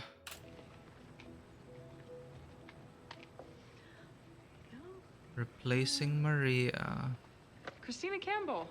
Thought you had it changed. I did. I just didn't update my license yet. We are younger than you, too. Gary was wrong about us being long-lost twins.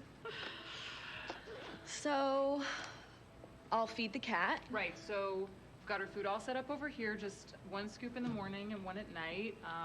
She likes to have a little tuna water mixed in if you have a can open. I can show you how to run the dishwasher. There's a gun on the table. I'm gonna match cut that after this. I know how to run a dishwasher. Right. Well, my neighbor across the courtyard's Dorothy. She's super sweet. She'll let you into the complex if you forget your key. Also that, as an editor, pay attention to every single detail. Because like, oh, gun in the scene.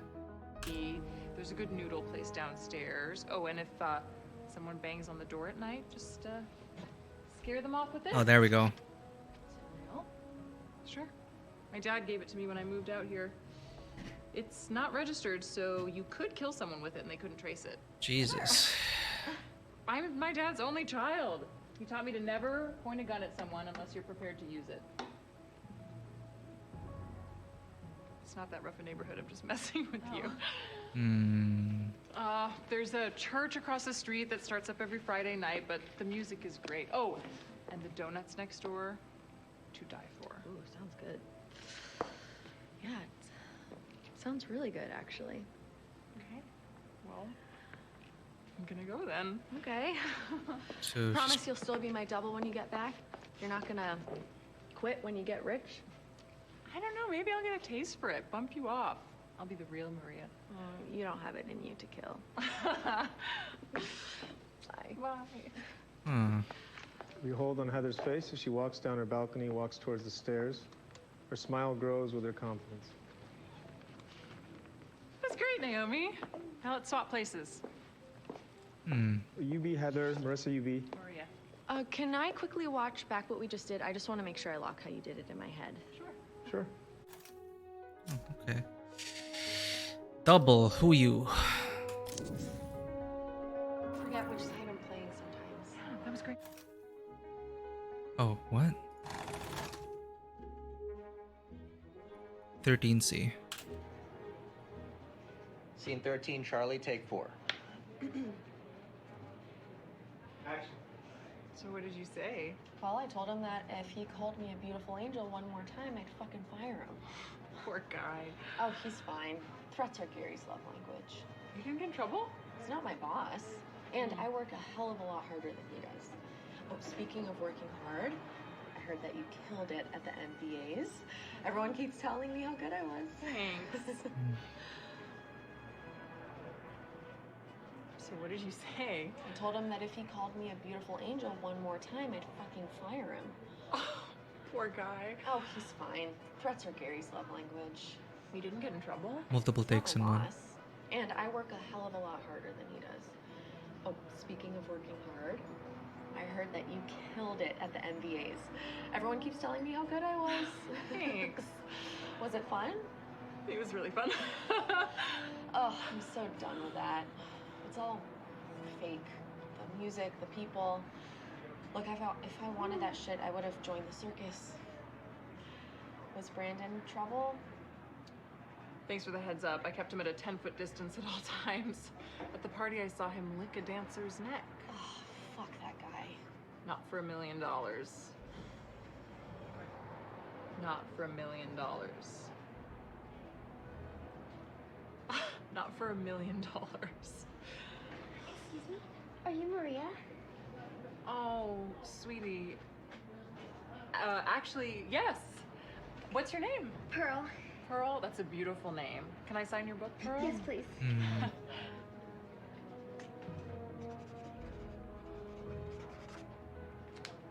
you go, sweetie. Thank you so much. Study hard. Oh my gosh. You're a natural. Shit, I'm shaking right now. I hope I signed your name right. Cut the line. You're a natural. You're a natural. Shit. I Gotta hope I keep signed them your name right. going. Maria with a big M and a star over the eye. Yeah. Well, okay, I better go. I've got dance class. Learning? Teaching. I'll get those new moves down after. Turn around. Okay. Was that okay? I still forget which side I'm playing sometimes. That was great. She's always very insecure about her takes. Learn more about this double.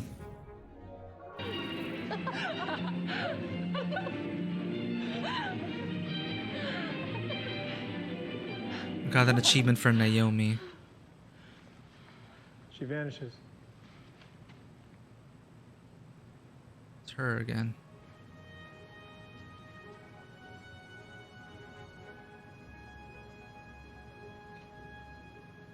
Maria exits onto the street.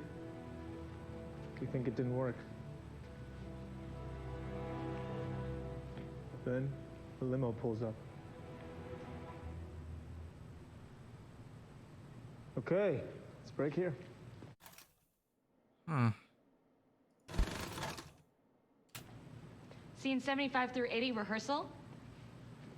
Okay, we've seen Maria skip the line and get admitted to the club. We cut inside and see Andrew and Isabella in their VIP booth with an entourage. Isabella whispers something to Andrew, and they both laugh as a waitress arrives with a round of drinks. Now, out of the corner of your eye, Andrew, you look here. You see Maria. We see Maria. She's checked her coat. We truly see her now. She looks like a goddess. And she dances.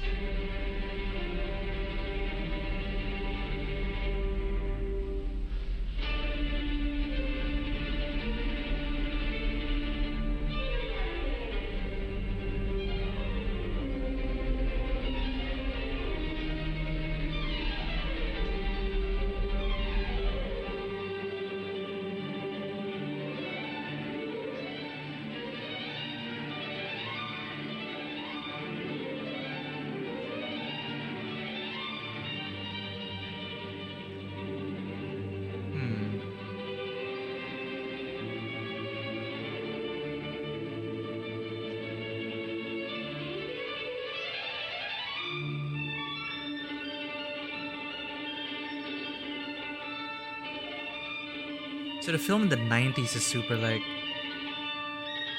becoming Maria.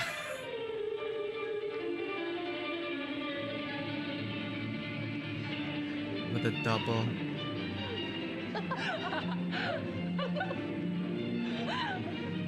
So see a figment of her imagination. And she vanishes. She vanishes.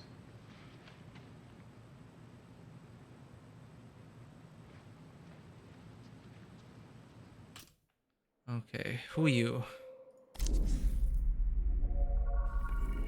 Oh. In this bloody water, Maria is baptized, ready to be reborn. She moves slowly. Sacred water sinks underwater and swims away. When she resurfaces in the shallow end, the blood from her crimes has been washed away. Her hair slicks down to her head. In the midst of the chaos, she is clean. She steps out of the pool like she's being reborn.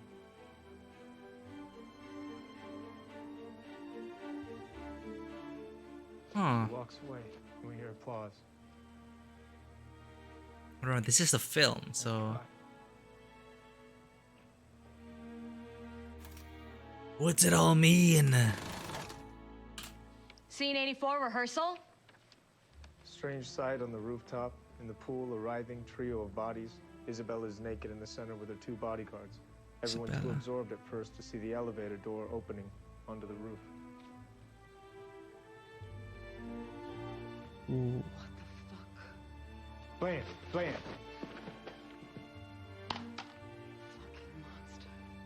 the monster. This is a bad dream. Maria. She tries to rush past, but Maria's on her. Isabella turns and swims for the other side of the pool. Maria dives in and slices through the water like a bullet. Maria puts on the pressure, strangling her with her bare hands. Isabella's too weak to fight her off. Isabella's arms drop. Her eyes widen, a moment of clarity before her death. You. What is that sound effect? In this bloody water, Maria is baptized. Jesus. Ready to be reborn. More Isabella scenes. What happened? Simon, you want to get us another round of coffees? Back in 10? Oh. Oh.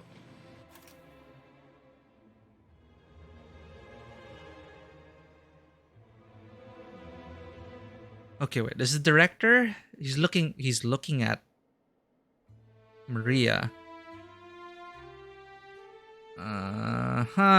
Okay. I wonder who this guy is. First.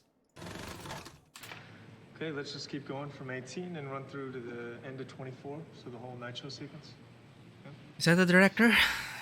The exterior of the night show, a line forming outside. Interior, the night show. Green room, same. Gary paces a well-appointed green room on the phone. What do you mean she's not there? Did you check the pool? All right, I'll try again. God damn it. He grabs a handful of grapes and eats them angrily off the bunch as he punches in Maria's phone number again. Interior, Maria's second apartment. Bedroom, intercut, phone buzzes. Mark and Maria in a wrecked bedroom. Mark groggily reaches for the phone, flips it, places it next to Maria. She sounds drunk and disoriented, and she licks it too. Hello. Maria, where the fuck are you? Hiya, Bear Bear. I was just starting to miss you. We have been looking for you for hours. There's a PA currently climbing your garden wall. Well, that's not gonna do any good. I'm not there. Where are you? I'm in my secret place. The one you'll never find. Mark giggles. Are you on drugs right now? Have you had anything to eat? Maria squints at the bedside table. I've been enjoying Percocet a la vodka all morning. With friends like these, who needs food? Maria, for fuck's sake, take a cold shower and get down here. It's the night show, okay? I killed myself to get you sick and slap. Too wasted. Christ. Call Heather. Don't be stupid. She's your body double. She can't do TV. She did the MVAs. Gary winces. You're gonna give me a heart attack with this shit. I believe in her.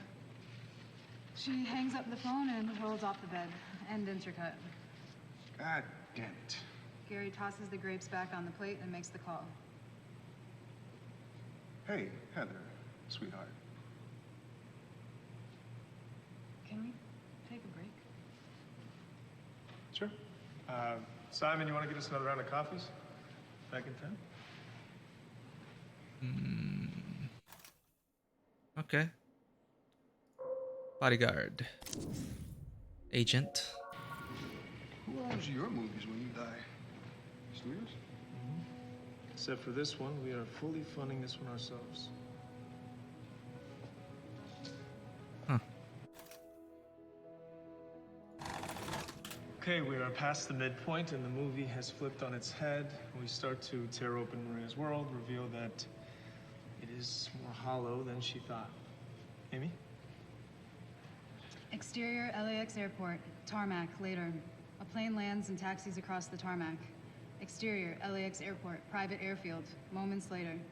Workers unload a white plastic casket from the cargo hold of the plane and onto a wheeled cart. Crowd noise inside the airport as hundreds of fans press their faces against the window, banging their fists, wailing and mourning and trying to catch a glimpse of Maria's casket. The workers roll the casket towards the coroner's van. Under the window, reveal Gary and Maria, incognito, watching the body being loaded into the van. Maria chain smokes, looking bereft. Gary keeps his arms crossed. I can't believe it. I can't believe she's gone. No. Heather? Just want you to know you'll be taken care of. Gary. I'm sure you're worried about the money. I'm worried about it too. The music doesn't go away. This isn't the end. Maria turns to Gary, stunned at his callousness. Gary, what the fuck? She's gone. I don't want to talk about the fucking money. Yeah, well, we're all Maria Inc. and our CEO just died. Someone has to think about logistics. Logistics. She was a person. She was our friend. If she was your friend, I'm sorry for your loss. Maria wasn't my friend, she was my boss. And she never let me forget that. The coroner's van drives off, leaving them alone on the tarmac. Gary glances at Maria, regretting his words. Listen, why don't you come by our house later? I'll be there meeting with the team. Maybe we could find something for you to take with you. Remember, okay? Maria, overcome with emotion, can't manage more than a quick nod. Gary reaches over and squeezes her arm. Sorry. He heads back into the airport, leaving her alone. It's hard being a star. Is this a good thing for Gary? If Maria's been lukewarm recently, her dying, that's a big payday for him. Is he really that cold-hearted? It's good for the story if he is. Hmm. I mean, it's a gift that Maria gets to see how people talk about her after she's dead. She sees that the music, the fans, they feel something. But Mark, Gary... The men in her life. The men in her life, they didn't love her with any authenticity. Maria's rebirth is a chance for her to plug into that authenticity. So let's play Gary here as revealing the worst of the commercial exploitation of the artist. Okay, you guys have a costume fitting now. We'll be back here in an hour or so. So is this about what really happened to Maria? Who owns your movies when you die? What kind of question is that right now? Except for this one, we are fully funding this one ourselves. It's very personal for the director right now. Who are you, Mr. Director? A model who paints is amusing, like a dog who walks on two legs. People will find you amusing for a while. It is impossible for you to be an artist. I will kill you. You lack the masculine power for that kind of violence. Let's fuck, and tomorrow you can apologize. Tomorrow I will kill you. Whoa.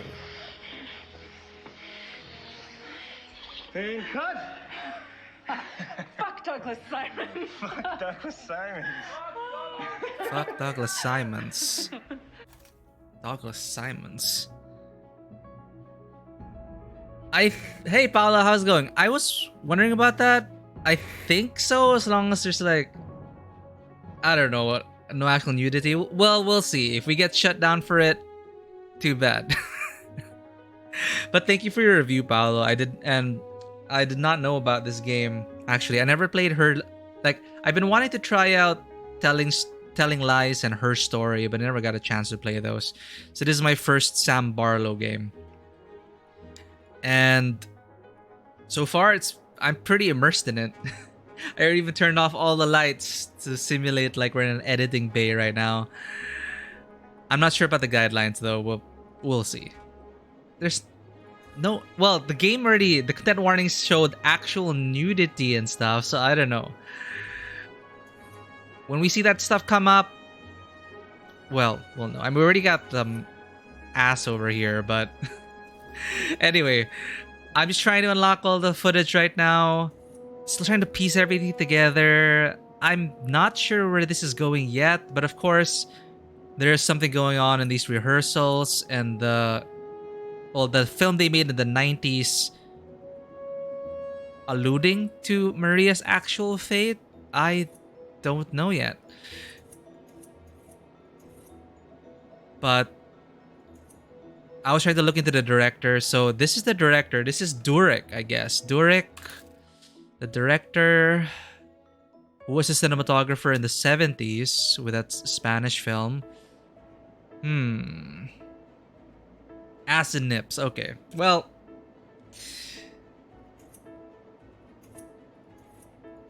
I'm pretty sure it's artfully done. They can catch us when we're live.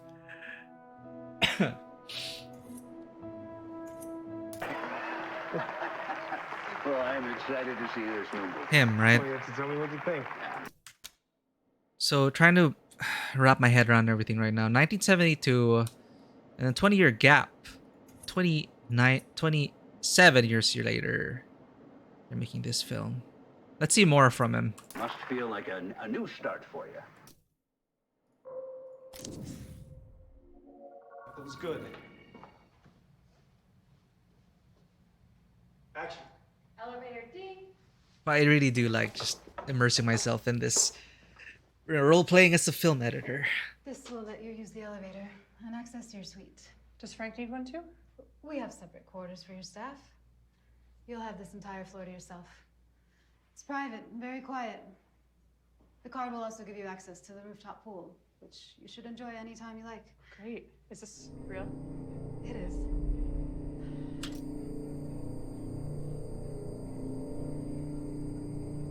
That's just me hearing that sound, right? That's the second time the sound has appeared. The interview clips, I've not seen it yet. I've not looked into them really deeply yet. Right now, I notice I'm just jumping, like I'm just moving forward right now with every match cut. And we're gonna go back and really look at things frame by frame. I'm gonna pay attention more to the interview clips once we get back to them. But you don't need to be there. We will need you for fitting at 5, and then it'll be on to the show. Sounds good. Yeah, that noise. I'm thinking those are important stuff as an indicator, like match cut now. That's what I'm assuming the game's trying to tell me right now. But I'm gonna watch the whole clip first. You then. Yeah, it's the second time. The second time. The first time was during the rehearsals when she was choking Isabella.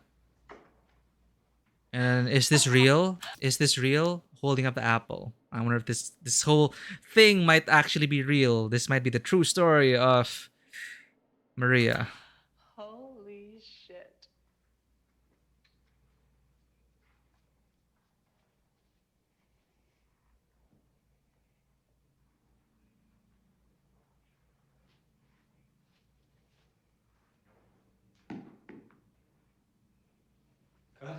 Oh.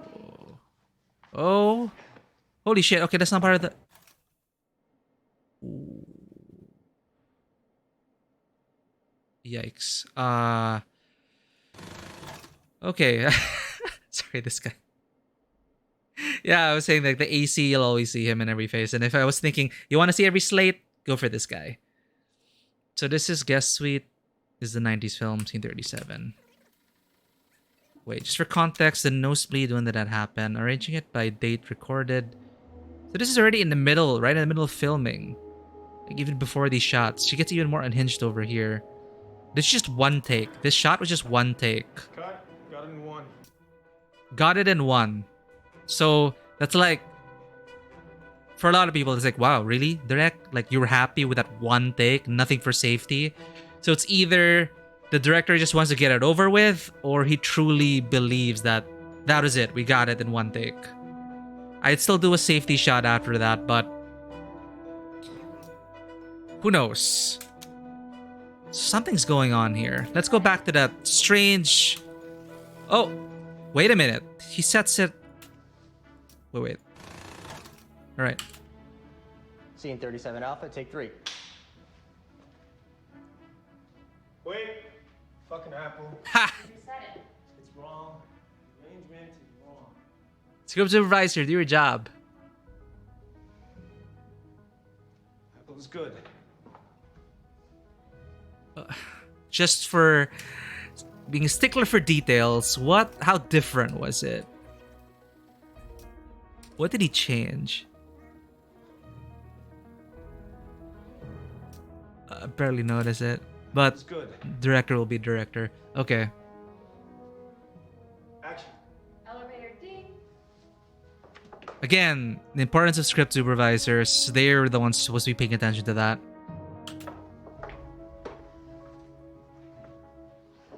This will let you use the elevator and access your suite. I bet I can match cut the card. But here, the weird noise.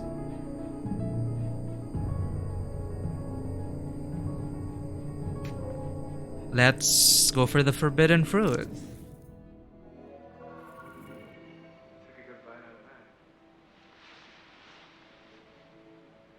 Cut. Okay, that is just an insert an insert shot. Tails? Tail slate. Scene 3D, take 2. I love it. They even go with the tail slate. Obviously, yeah. So this is in the 70s, from 1970. Action.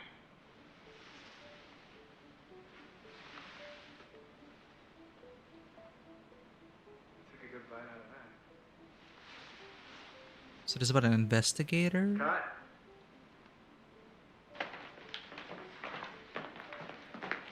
I'll check the tail slate a bit. Scene 3D, take 2. Gino DeGiorgio Entertainment. Okay, so this is when John Dirk takes over as a director. In 1968, he was the cinematographer, right? And then 29 years later, reunites with Maria. Let's have a look at the apple. How deep does this rabbit hole go? Cut. Another insert shot.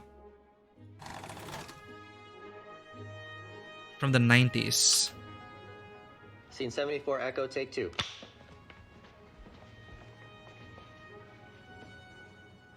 Action. Can you see the reflections of the camera? No, pretty good. And the lights. The reflections are such a bitch to deal with.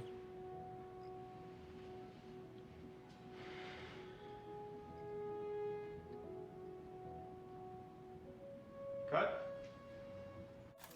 Where does the drink lead us? You can tell because she looks sad. He always painted her sad.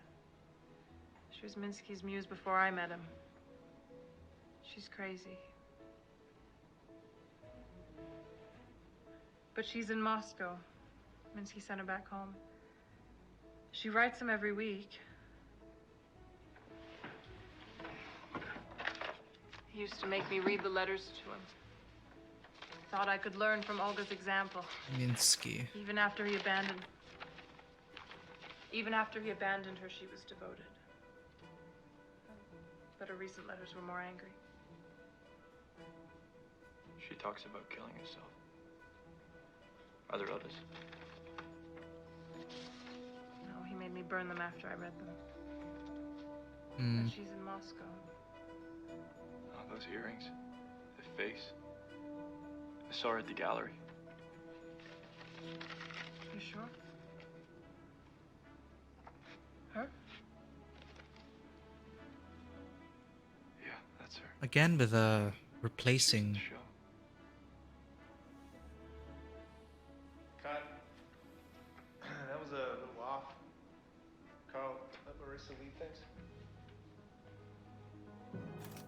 Look at Murray's sleeping. He's not happy.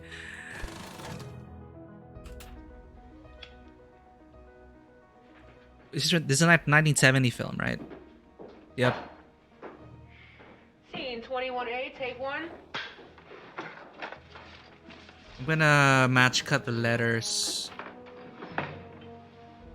after we see the beginning of this.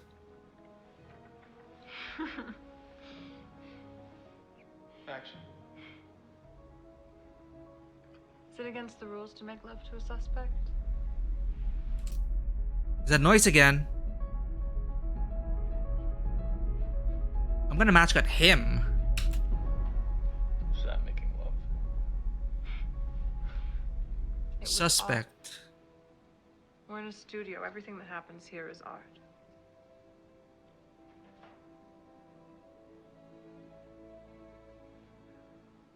How many pictures of you did he make? He wasn't counting. It's been 4 years. Is that one you? It looks different. No, that's Olga.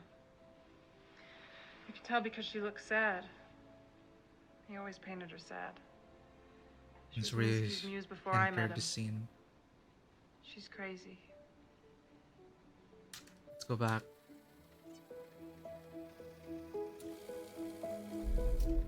Oh!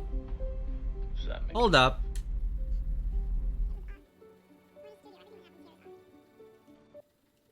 It's something...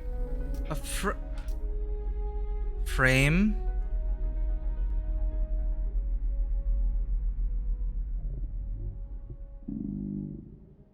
No.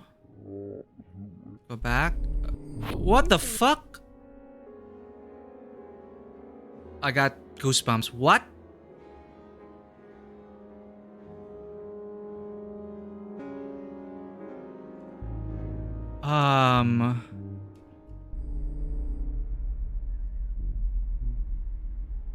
Okay. Do you think he's an artist? Do you think he elevates you? Movies are art. And he's an artist. Shit.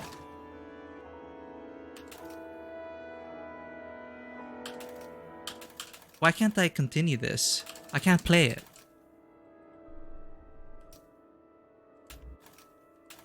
The hell's stopping me?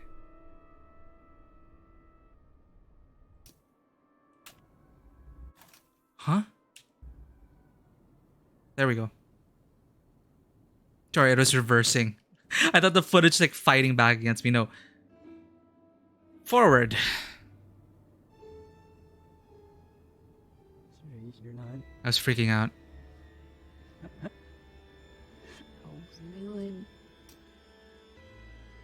Now it's in reverse? What's going on? Millions No, there. In 100 years.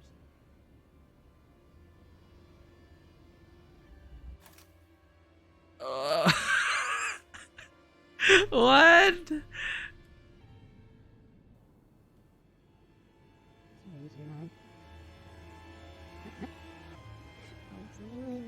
Is this going forward also? He's a child playing.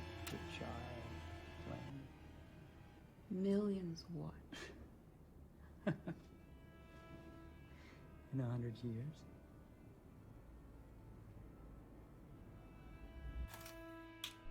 What the hell is going on? Why is it repeating?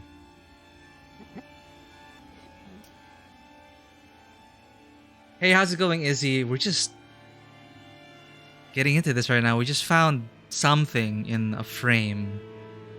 This is kind of freaky. I don't know if you tried the demo yet, but you should look at Deifield Chronicles. Ooh, what's his name? Oh god, I forgot the name of the voice actor. Yeah, Geralt's voice actor is super great. I did not know he was the narrator for Deifield Chronicles. I will check that out. Yeah, like tactical RPGs, turn-based tactical RPGs and stuff like Fire Emblem. Cockle, there we go, Cockle. Fire Emblem and such. Not exactly my genre, but I did love Three Houses. And I did hear that Diofield Chronicles is like 3 houses plus Final Fantasy. So we'll see. I'm excited to check that out. But I'm going to try and stay away from the demo. I'm going to try to stay away from the demo and wait for the full game. Real-time strategy. Yeah, real-time strategy. Turn-based games, real-time strategy, card games. Not exactly a huge fan of those things, but as long as it's a good game, I do play a wide variety of stuff. Real-time strategy.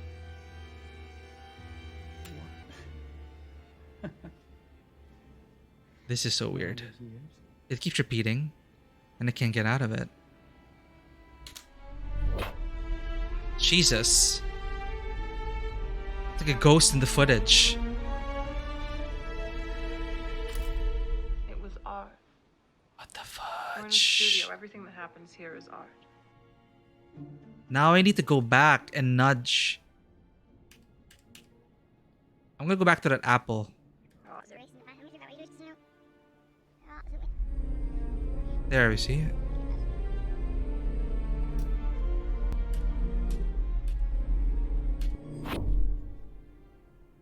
Do you think he's an artist? Do you think he's an artist? Do you think he elevates you? Do you think he elevates you? Movies are art. Movies are He's art. an artist.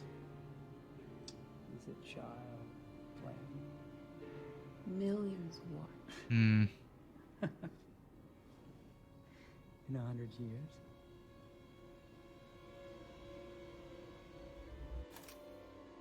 Alright, we're gonna go back to the apple.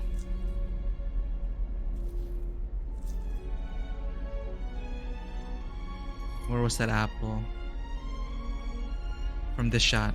It is. Tech rehearsal starts in an hour. You don't need to be there.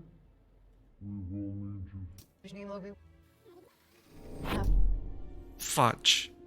It's always gonna be.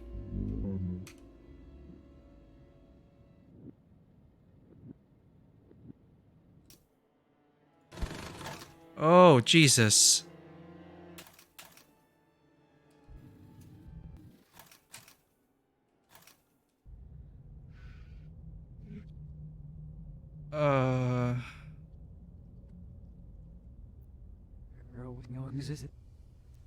I have to play the footage backwards. I have to play the footage backwards. Okay, playing the footage backwards. Starting from here.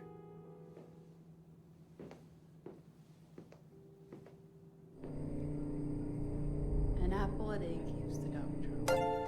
If you throw Poppy Rose Place! How's it going? Is that the Poppy Rose? The famous Boar Slayer, White Slayer, and best shot in...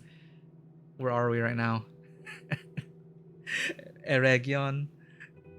How's it going, Poppy Rose Place? Thank you for the follow and welcome to the stream. I am freaked out. There is a ghost in the footage. This is what happens if you edit non-stop for hours. You slowly start to lose it. And all the footage starts to blur together and none of it makes sense. How's it going, Poppy Rose? Kind of losing my head here. So again, warning, major spoilers and... God. So we are playing as a film editor. And it's a pretty fascinating experience so far. I love it. And we're trying to find out what happened to Maria Marcel. So I noticed that this audio thing, and Paolo also reminded me about like something weird. I noticed that the audio was weird. There's this sound effect. Tech rehearsal starts in an hour. See that? It's like a break in the footage. Apple a day keeps the doctor away. Jesus. If you throw it hard enough.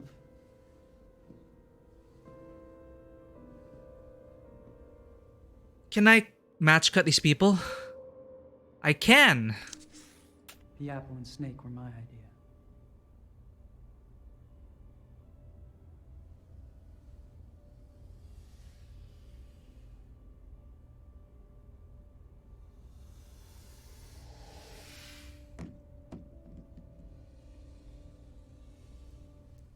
This isn't going to work.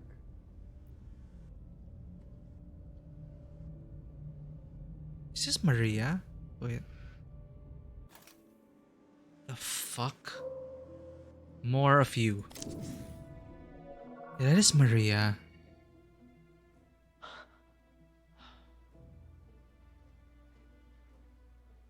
Cut.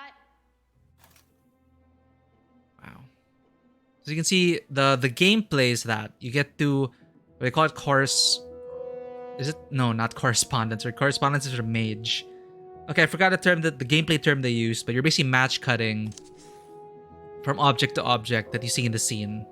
So like, you click this and it'll show you a scene where this chair appears. So very convenient. And you can also, similar to editing tools, you get to change the speed of the playback, pause, play, all that. And of course, go all the way to the beginning. And check this out. So this is from the 1999 film. Scene 37, shot E, take 2. Scene 37 Echo, take 2. Action.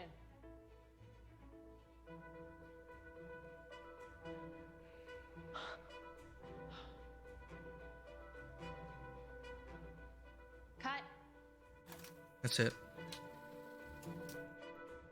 Object for sitting. Sorry, yeah. That's more accurate way of saying. Not exactly that chair, but the object for sitting. So similar things. Like this dress.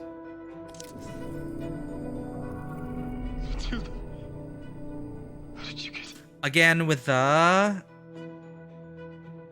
strange, okay. Strange sound effect. I'm going to nudge things after I watch this. Your chains. They relented. Ambrosio, I have outsmarted the Inquisition. In a few moments, I will be a kingdom away from this dungeon. My freedom came at a price. Will you pay the same, Ambrosio? Dare you cross the bounds that separate men and angels? What have you done? You know. This is from Maria's first film, 1978, from the Italian director. Titled Ambrosio. We're gonna check the slate after My this. soul is not his, but his. 1968, sorry. Would you prefer to die at the stake? Burned alive with the mob looking on? Shame and infamy not for me. I have exchanged a vague future happiness for certain happiness in the present. The spirits treat me as their queen. I have unlocked every pleasure available to me in this world. I am ready to depart, but first beseech you. I still love you and would save you from your destruction. Summon him as I did. Abandon a god who has abandoned you and raise yourself to the level of a superior being. I cannot give up on salvation. My crimes are monstrous, but my God is merciful. I leave now for liberty and joy. You command infernal demons, bid them break my cell doors open. Please save me. Alas, my pact forbids me from assisting a servant of God. Renounce your title and I can help. I will not sell my soul. Your arrogance will be your doom. You will regret it when you are burning. I leave you this book. Read the first 4 lines of the 7th page backwards. If you are wise, we shall meet again. If not, farewell forever. Bet you can match cut that book. Please. So this Italian director. What's he doing? Huh? Ah, okay. He's attaching the to make it levitate. Ah, okay.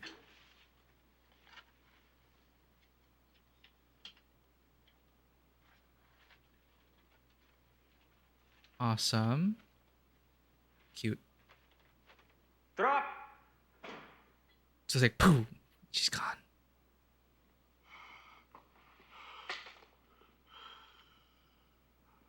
And cut. Was that good, John? Would you sell your soul if I asked you?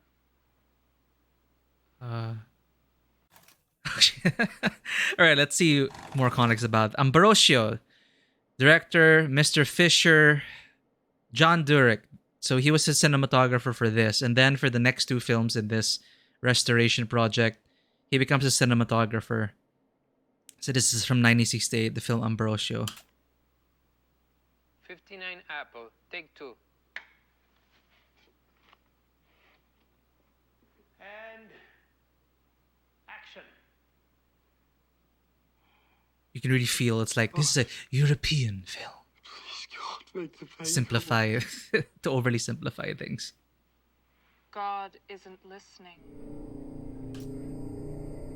Yep, that's the weird tone. How did you get in here? Where are your chains? Have they relented?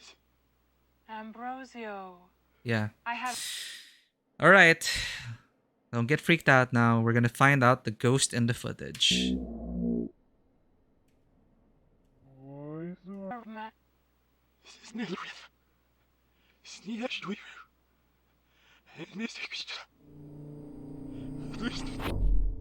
People sell their immortal souls all the time because very few of them really believe in such a thing.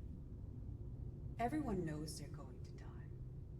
Faced with their imminent death, I've seen so many turn to bargaining. Desperate bargaining. There's a panic that sets in, even with the most prepared. The beauty of humanity is in its being finite. You know a rose is beautiful because it only blooms for a short while. But are surprised to learn you are roses too.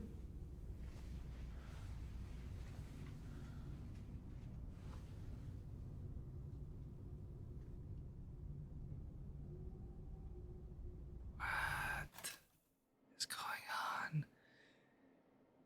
Yeah, I think Sheezy is looking at us. Where does this appear? See the few kids left, this big pile of flowers, teddy bears, handwritten signs.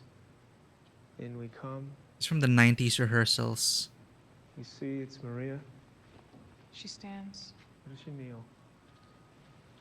She's a ghost at her own funeral. Is she ready to acknowledge his death? Or must she still keep it? I'm hearing that tone more and more now. I decide later. I think now I'm processing. First Heather. First the child, then she can heal the adult. So we stand. Then leave. Around the corner and cut.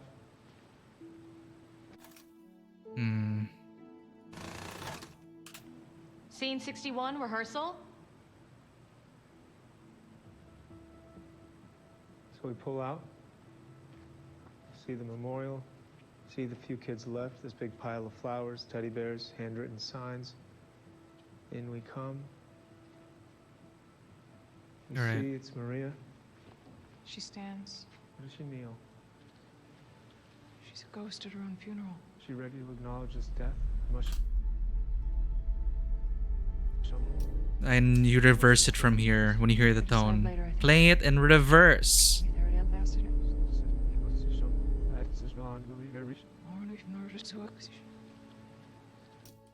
Was I too late?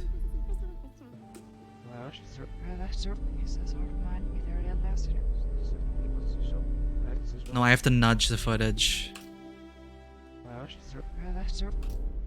Nudging the footage.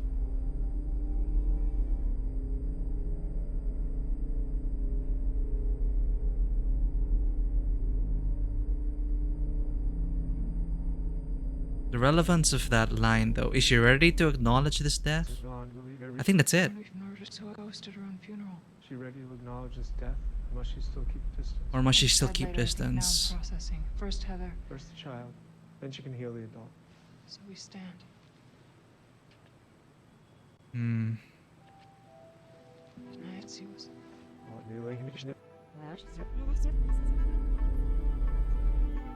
Yeah, that's it.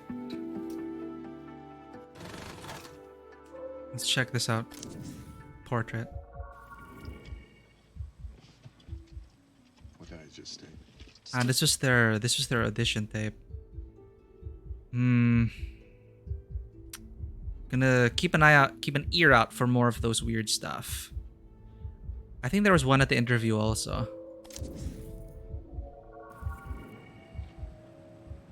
Maria exits onto the street. We think it didn't work.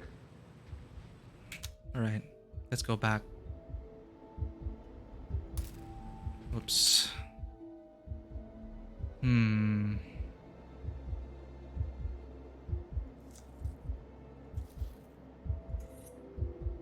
This was the very first clip we watched. Shooting it is finished, right? Yeah, it's finished.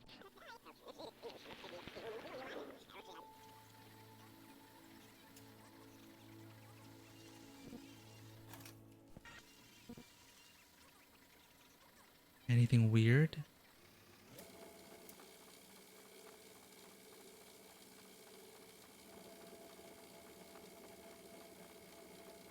If I fast forward like this, will I get the tone or will it be too fast?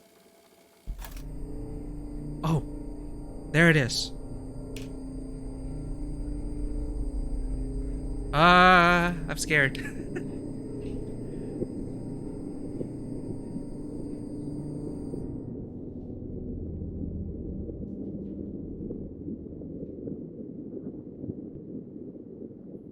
What? Magic indeed.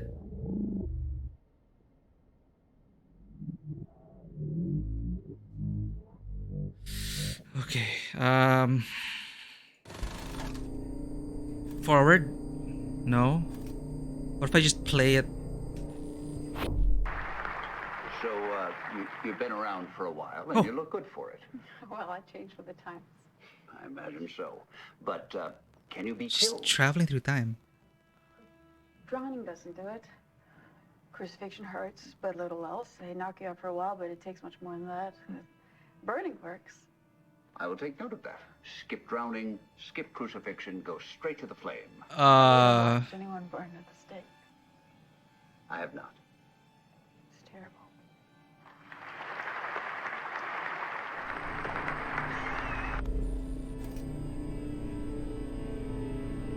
Okay. Okay.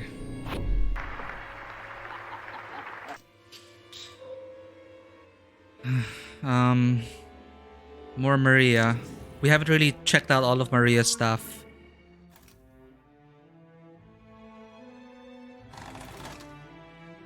This is from the 1970 film, Minsky. Scene 4A, take 3.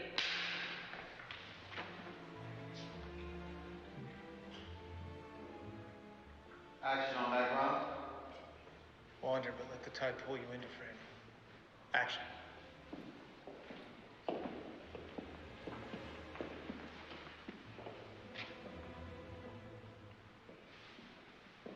Someone here already knows you're dead.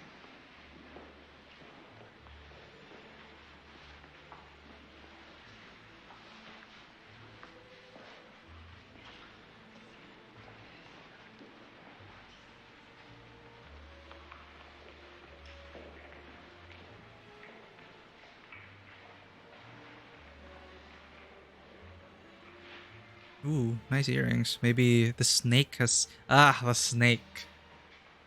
Are you a buyer? Not tonight.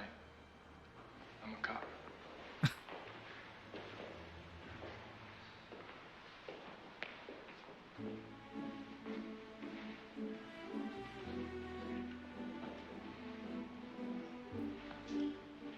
That's...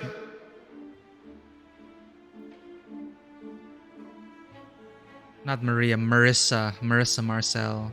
Maria was her character. Everyone free. Just want to get some room tone before we move on. Awesome. Room tone. Those moments where everyone on set just like, stop breathing. Room tone.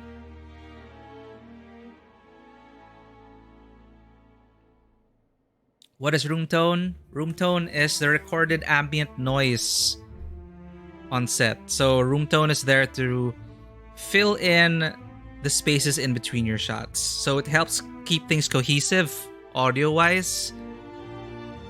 So there's just if you lack room tone, if you lack that room tone underscoring a scene, it will sound disjointed. So we're jumping from shot to shot. As long as the room tone's there, it could also help. The room tone there helps in your mind think that, alright, we're still within the same scene and continuity. So room tone, everyone has to stay the hell quiet. You just record the space.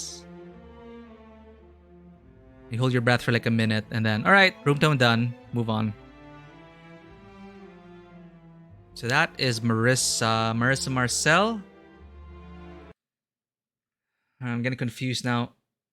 Marissa Marcel is her actual name, because in a 90s film, it's about Maria. It's about a body double thing again with the replacement thing. The 1970 film is also about replacement. 1968 film seems to be about replacement as well, but about God, replacing the God with whoever Marissa's character was. And of course, the strange tone. I did not hear it in this clip, though.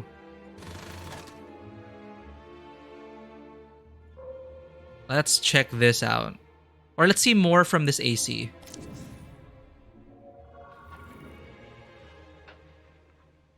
Or AD. Action.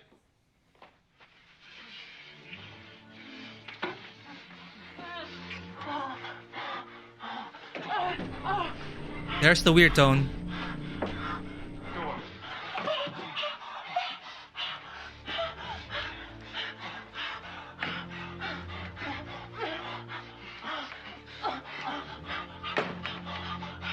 Oh, somebody's gonna be in the mirror. Jesus.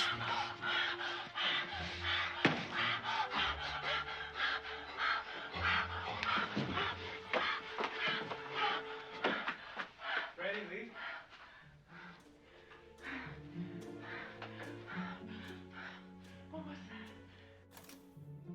Wait, what was what?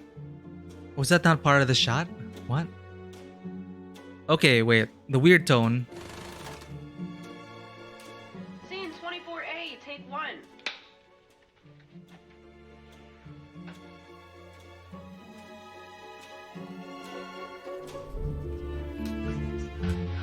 Was it there?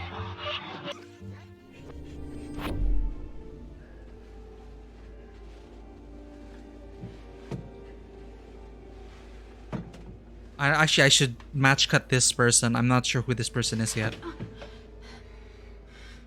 No pretense. Look, you want it to look real. It's a movie. It's fake. No!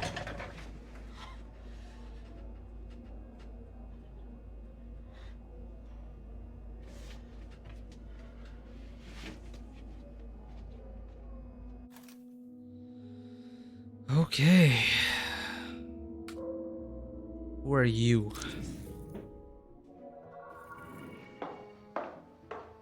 What?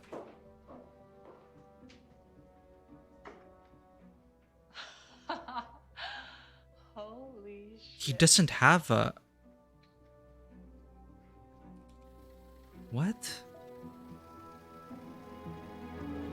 An apple a day keeps the doctor away. Come on, who the... It's him? No. Let Marissa lead things.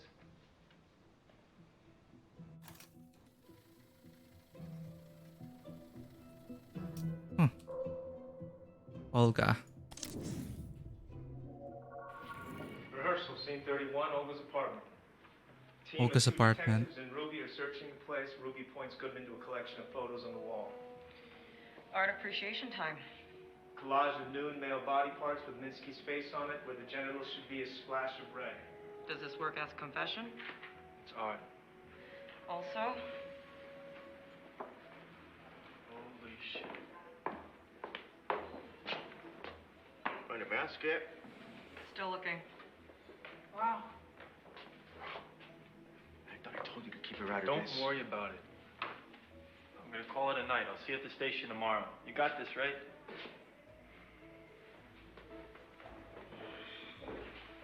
I am ready to wake up from this dream. That sounds ominous. When you walk out, let's figure that out. Yeah, the script says I hold her hand, right? Exactly. Would I do that? Is it like a boyfriend, girlfriend? Is it like a parent dragging a naughty child out there? Can I put my hand out for you to hold? I'm the provocateur. I like that. That's right. Okay. I'll see you at the station tomorrow. You got this, right?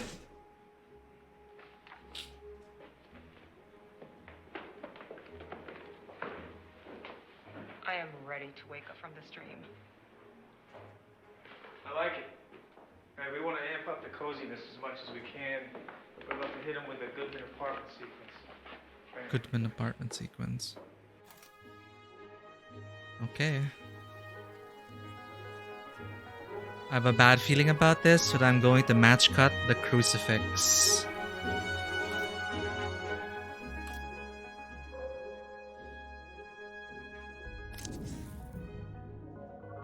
You only have the ending, that's Oh. not enough. Specific photo. Ow. Just a nick. I'll grab a tissue.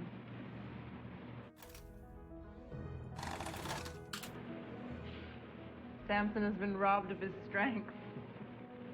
Do you feel like a new man? I was starting to get used to the hippie look. And now the shade. So this seems like it's behind the scenes. Your fans like you clean shaven? Mm-hmm.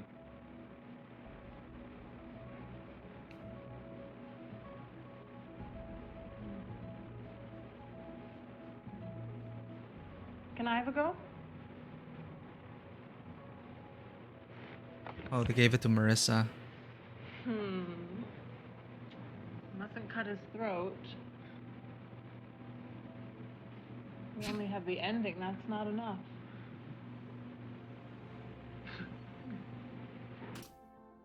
I wonder. Alright, zooming into blood. Oh god. She's dead. She's dead. Looks sad. She always looks sad in his paintings. Olga.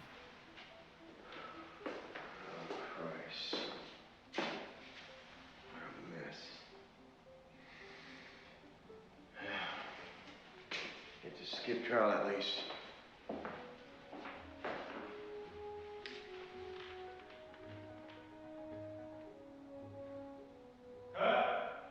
Blinked.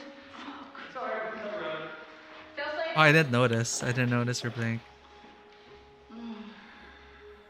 What's the tail slate say? 39C, take 3. Okay. Let's break for lunch. We'll go get after it. Breaking for lunch, hot set. Alright. Olga's actress.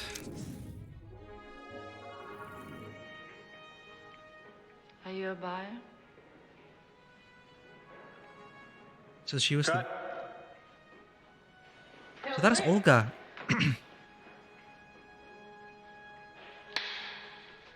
See in 3D, take 2.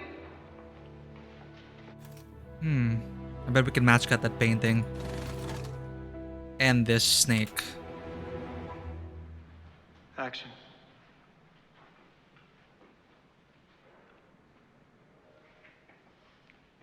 Are you a buyer?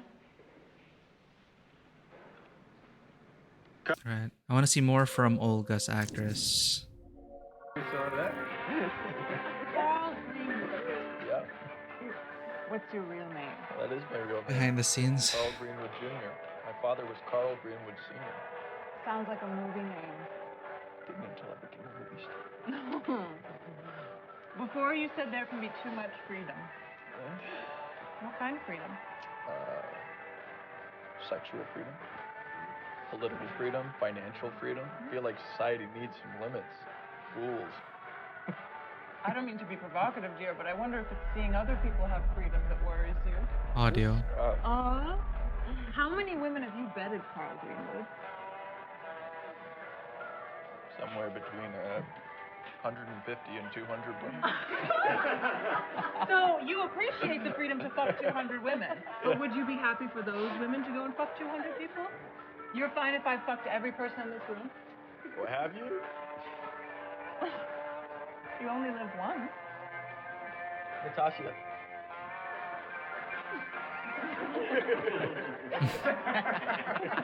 Wait, you're okay with this, John? Why me? Am I the boss, Marissa? That's a director. Yo, conservative slut, Carlo. If I was queer, you'd think I was a hero for that. But you're not queer. Okay, I'm gonna be happy when Douglas comes back and you can all pick on him for being a dinosaur. Douglas gets a pass because he's an icon. To Douglas. Here he is. Didn't Douglas come up as a name also? You saw that? Yeah. What's your real name? Okay, we're looking for the audio. Where was that again? There, freedom. Talking about freedom.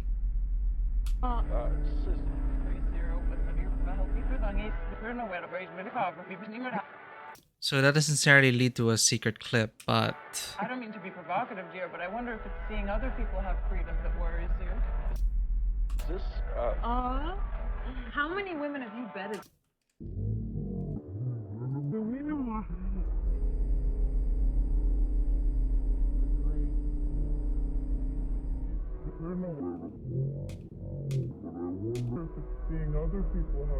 So it doesn't appear if you play it forward. Only if you play it back.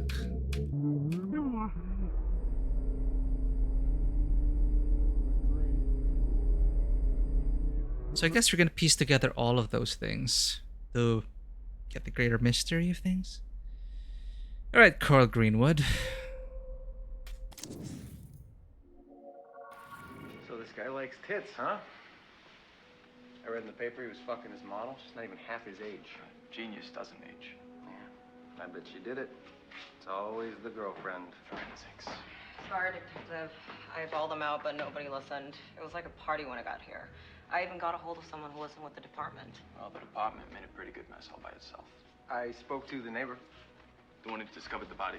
A guy with a girl's name, Allison. So Mr. Minsky was expected at a gallery event, but didn't show, so they rang and asked Allison to call in on him. You friendly with the victim? Says he modeled for him. I thought Minsky only painted women.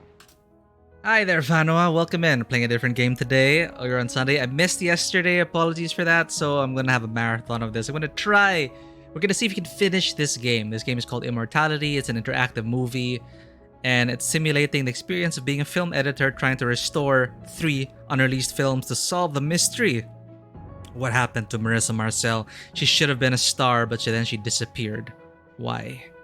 So there have been some creepy moments. A lot of graphic stuff as well, so be warned. And some heavy themes. But welcome in, Vanua. We're just watching the clips right now, and the gameplay is mostly like this. We find objects here to look at, examine, and it match cuts to something similar in another clip. And that's how we unlock more clips for this tableau. It seems like there's a... well, not supernatural yet, but clips hidden within clips. He's got a girl's name. Which can only appear if in this machine and if we play the film backwards at a certain speed. Then we get the secret clip, which might be the Marissa of today. We're not sure yet, but I don't know. It caught me off guard. It's a bit scary, but we're gonna piece together the mystery. There was a clip. Okay, I think there are supernatural elements to this. There's a... I don't know if I can find it again. Let me favorite that first, just to go back to that. Here. See, I played it backward. So, You've been around for a while, and you look good for it. Well, That is not the Maria of the when this interview was first shot. This. Wait. How do I get back to the clip? Oh, the clip got erased. What?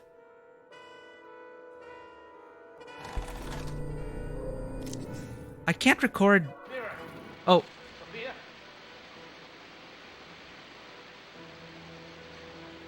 Anyway, see, that was freaky. I couldn't find the original interview. So that was the Maria that we saw in the footage from the 90s.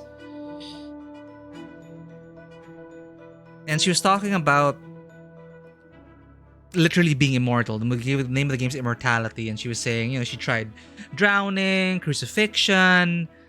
None of those worked. But maybe not burning yet. So, I don't know. Vanoa. But yeah, oh yeah. Good mention in Alan Wake. She does... Yeah, you know. Alan Wake as a writer, things coming to life, weird shit happening. Yeah. Who knows? I don't know what's going on yet. We're gonna find out. But this is a new clip. Match cut from the haze. White noise. This is from the 1968 film.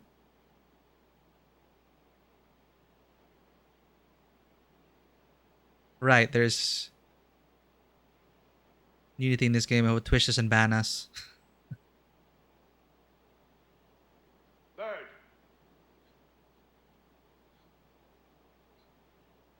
This really is like old European cinema. Cut. Translates. For echo, take 3.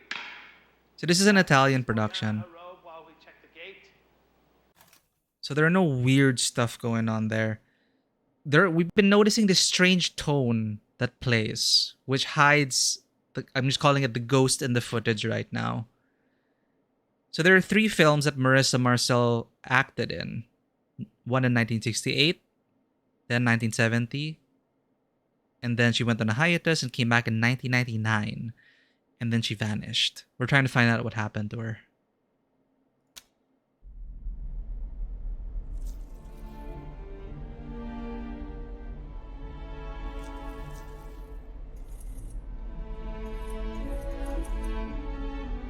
Where were we? See, this footage is now corrupted. Oh, there we go. This is the original footage. See, and then she was replaced by I guess the present day Marissa. So that's really strange. Where should we jump to now? So we've been looking into that man. This guy. I'm not sure if that's the same guy in the ghost in the footage, but let's go back here. Let's zoom in on this. The earring. Translates. A Bravo, take 5. It's from her very first film. She was an unknown and she was discovered.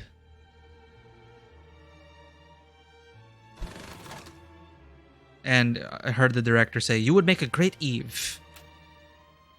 Okay. Going from will you sometimes think on me and action. I will retire there and shut myself from the world. Will you sometimes think on me?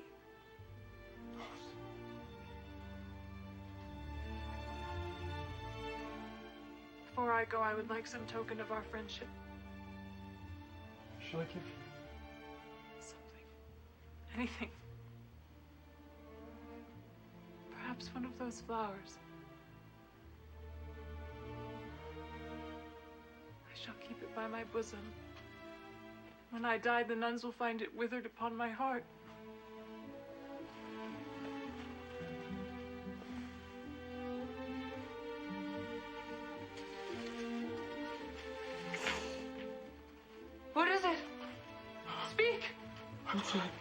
A serpent's amongst the roses.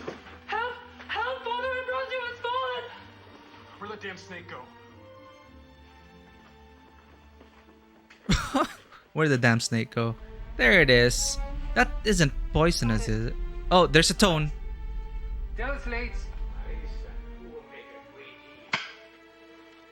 Hey, Bravo, take 5. Play it backwards. So we get this ghost in the footage when we play it in reverse.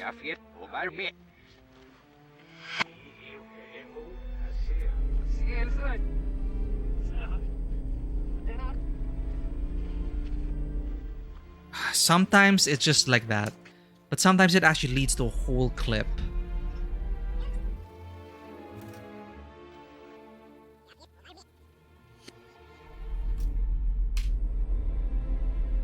Slowing it down. Fascinated by the snake.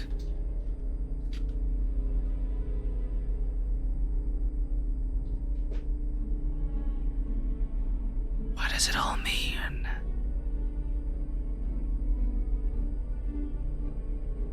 There, she's playing with a snake. But I'm not sure if these snakes are poisonous. Okay, well. Rose. Hey, Delta, take 2. I think the snake loves you. Snake loves you. What is the scene? Just an insert shot? Oh, there's a snake. Hello. Marissa, wait there.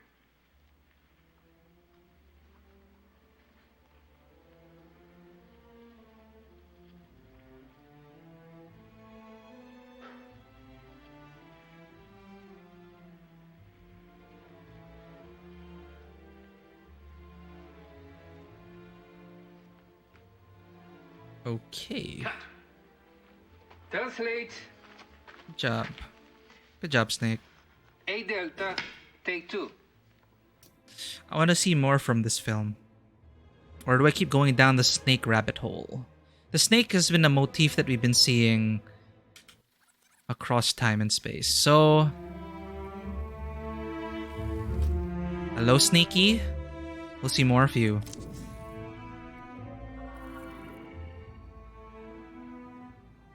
Cut. I got an achievement. Collected a snake and a cat.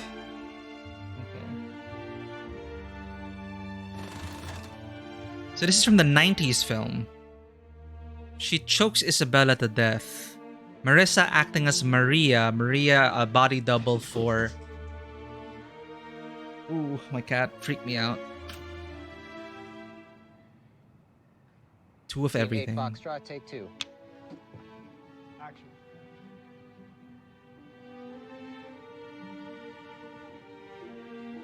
Hello, little snake. Oh. Getting the shot right. Good push. Good push. Good push. Cut. Alright. Well done, Snakey.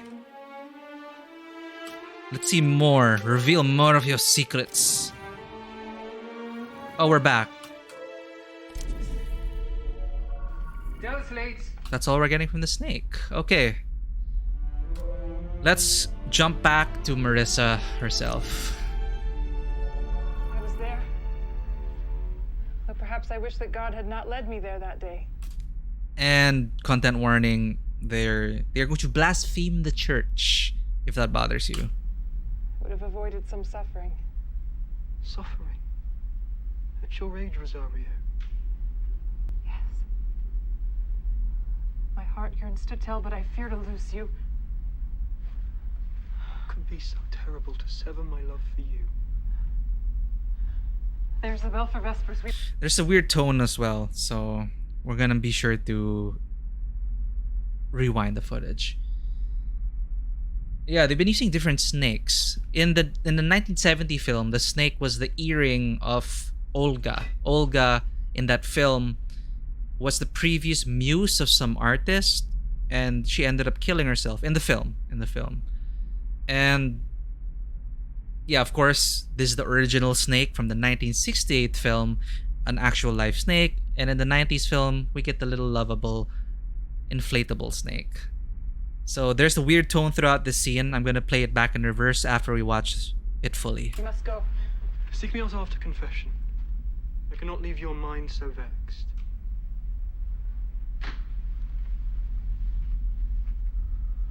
So right now we have... Oh. Okay. So right now we're seeing, you know, snakes, poison.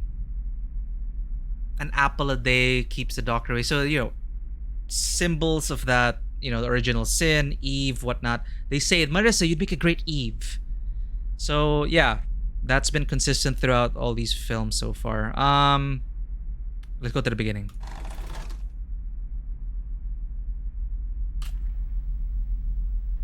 Three apples, take 3. And of course, shot apple. How does she look? Beautiful, perfect. All of the blessings of the feminine with none of the faults. Oh, boom. Boom in frame. Power. Sorry, did you catch that, chat? Boom in frame. I don't know if you can see it.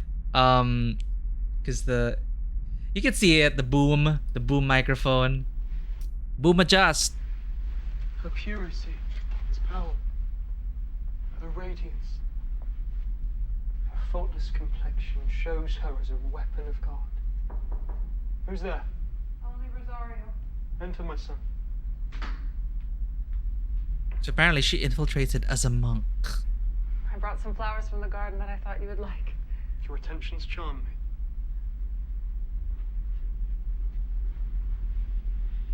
You were impressive in church today, Father. I cannot take credit for the Lord when he speaks through me, but you enjoyed my discourse. Oh, yes. I've never heard such eloquence. We'll save once. Oh? When and who was this? Yourself, Father. When you preached after the passing of our late superior. Yes, I remember. You were present. You're not yet a novice, then. I was there. Though perhaps I wish that God had not led me there that day. I would have avoided some suffering. Suffering? At your age, Rosario? Yes. My heart yearns to tell, but I fear to lose you. Okay, we saw that scene. When does the tone end? Or is it just throughout the whole clip?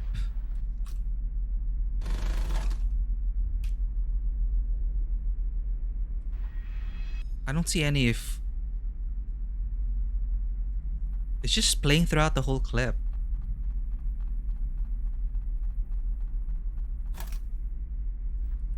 Maybe it's just that... Anyway. Maybe this will shed some light on things. Listen whilst I unveil the true depths of your crimes. You've shed the blood of 2 innocents. Antonia, that pure girl whom you violated, she was your sister. That Elvira whom you murdered, she gave you birth. Tremble, hypocrite. Inhuman parasite, incestuous ravisher. You claim to be above temptation, absolved of all mortal vices. Is not pride a sin? Your inhumanity? Know that I have long marked you for my prey. Yep. I saw that your virtues came from vanity, not principle. I observed your idolatry of the Madonna's picture and you performed to seduce you. Your path to crime was laid out by me and you walked it so easily. Scarcely could I propose crimes so quick as you performed them. You raped your own sister and murdered your mother. Jesus. Unholy man. But it is sweeter still. Your surrender was unnecessary. Those guards at your door, they were sent to free you. A last-minute pardon issued by the Inquisition to safeguard the sanctity of the cloth. You would have walked free. Contract. You promised to save me. I promised to take you from the dungeon, save you from the Inquisition. That I did. I have fulfilled my part of the bargain. Now your eternal soul is mine. I claim my prize. And cut! Arthur, that's hard in the dress. I hate the dress. It's not shocking. Can I try something? What? Try what? Crypt, Satan is naked. Devil doesn't need clothes. No, a nude woman is not scary. Kick up the wind machine, have her hair whip around like she's Medusa.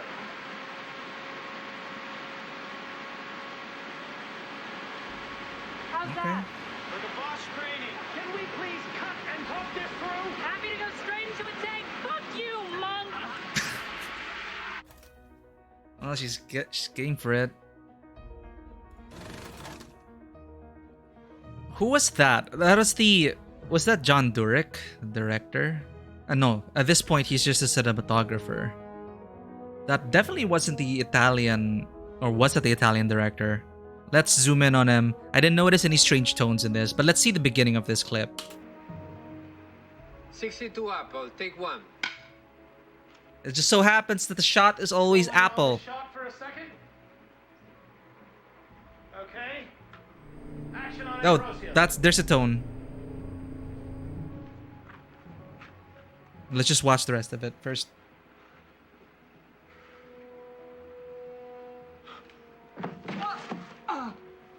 They're gonna cut to that. Pooh. Rabbi, take me to Matilda. My dear Ambrosio. Where is the demon? You have sermonized that Satan may sometimes take a pleasing form. I have had my eye on you for a while. This model of piety. The mortal who placed his puny virtues on a level with those of angels. Now you are mine. Eternally. Listen whilst I unveil the true depths of your crimes. You've shed the blood of two innocents. Antonia, that pure girl whom you violated, she was your sister. Yeah, we already saw that. From the beginning, right? Okay. There we go. Stops there. Play back. Okay, here we go. Deserts are mostly empty of people. Less people, less trouble. It used to be that you could find solitude in the desert before satellite imaging digitized the whole world in the palm of your hand. There are all sorts of places on Earth. Empty places where a person can lay down and die. We used to listen to the rocks crack at night. One of us was tempting the other, but I forget which. In the desert, you can lose track of time. There's no civilization, just sand and creatures. I like how this movie ends. All the good stories finish in the desert.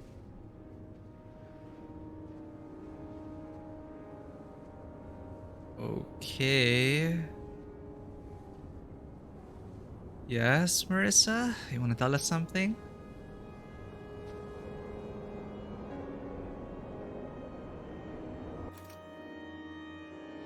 Yikes. We've seen this before, right? The bloody roses, but sure, let's check this. This cut. See, this Maria is jumping across all three films. This is from 1968. And that version of Marissa is all the way from here. It's just... We've also seen here. This is the first time I saw the strange footage in 1999. So, short hair Maria also appears here as a ghost in this film. Did she imprint herself? And it's easy, they could have just overlaid it over the stock of old footage.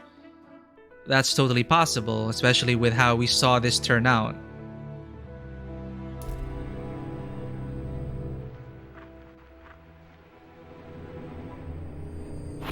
she trying to tell us?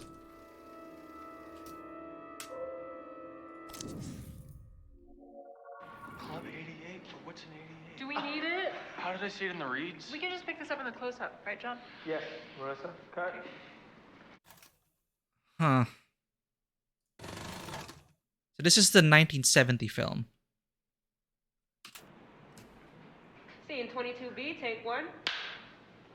Yeah, suggesting pretty later date. So definitely that is probably the most current Marissa, and she put herself into the footage of these films, into the raw footage of these films somehow. To tell us what? Action. But what really freaked me out was, again, it could always be a play on the editing. This part,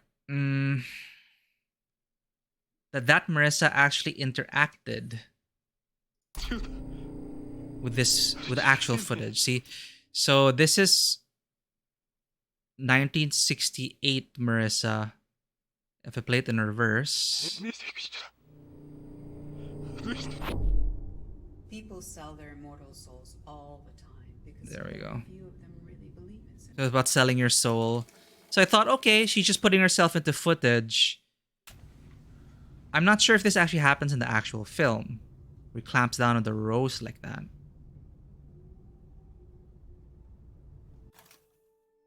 And this is this guy. He's the monk. Anyway, let's continue finding more of those clips. Where were we? We jumped to Marissa from here, right? And that led to... Let's just do it again.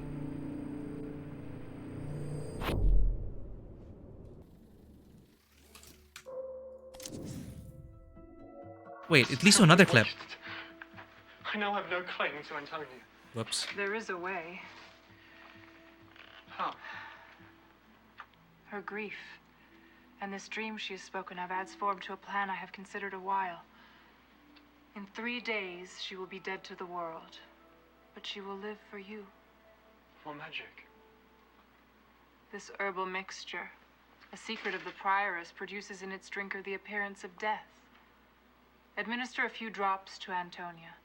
She will be thrown into strong convulsions, after which her blood will cease to flow. She will appear as if a corpse. Having no family, you may appoint yourself the superintendent of her funeral. Have her buried in the vaults of St. Clair. Their isolation and remoteness is favorable to you. Give her the drink this evening. And 48 hours after, life will return to her bosom. She will wake in your power, your slave. Necessity will bend her to your affections. Matilda, you are a true friend. I live to serve you. Less subservient. I live to serve you. Like this, I live to serve you. Live to serve you.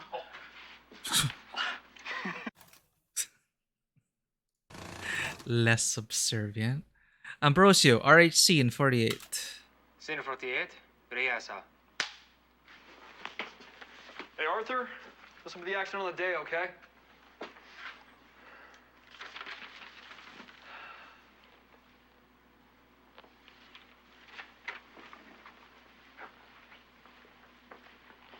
Where are you headed? I would speak further with Antonia. I feel a responsibility to soften her suffering. She's ill. She dreams visions of her own death.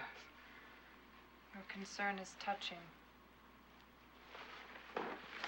No, I'm no prostitute. Oh, there's the tone. Besides, I am a poor substitution for Antonia's unbroken purity. Your spell was wasted. I now have no claim to Antonia. There is a way.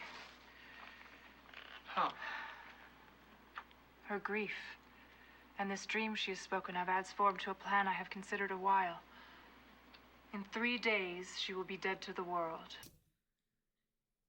And based on the confession, you kind of know what he does to Antonia, his own sister, if he ever knew that was his sister. Let's rewind to get the secret clip.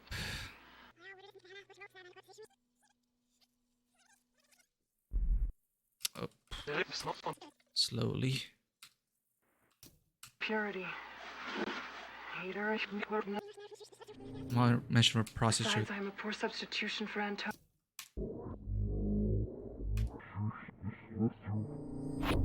There we go.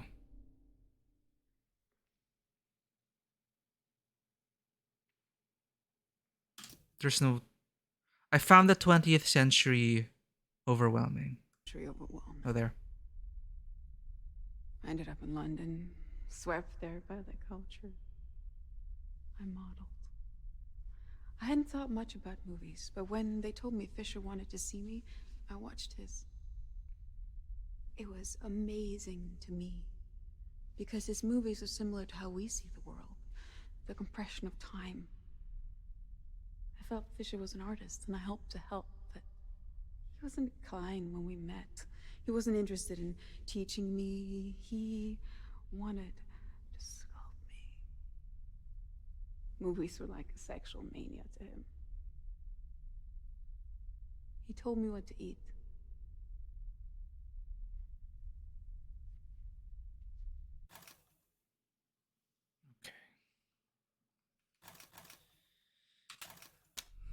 What's the one clip we missed? There was a new clip. I forgot to check that out more. It also jumped from 1968 Marissa. Where was that? Where's that clip?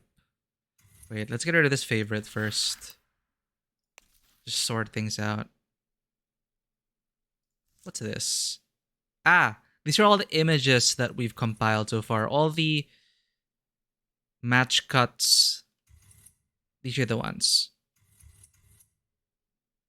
The match cut points, specifically. I can't find the... Where was it? It cut to... You know, there was that statue with a wig on it. It is from the 1970 film.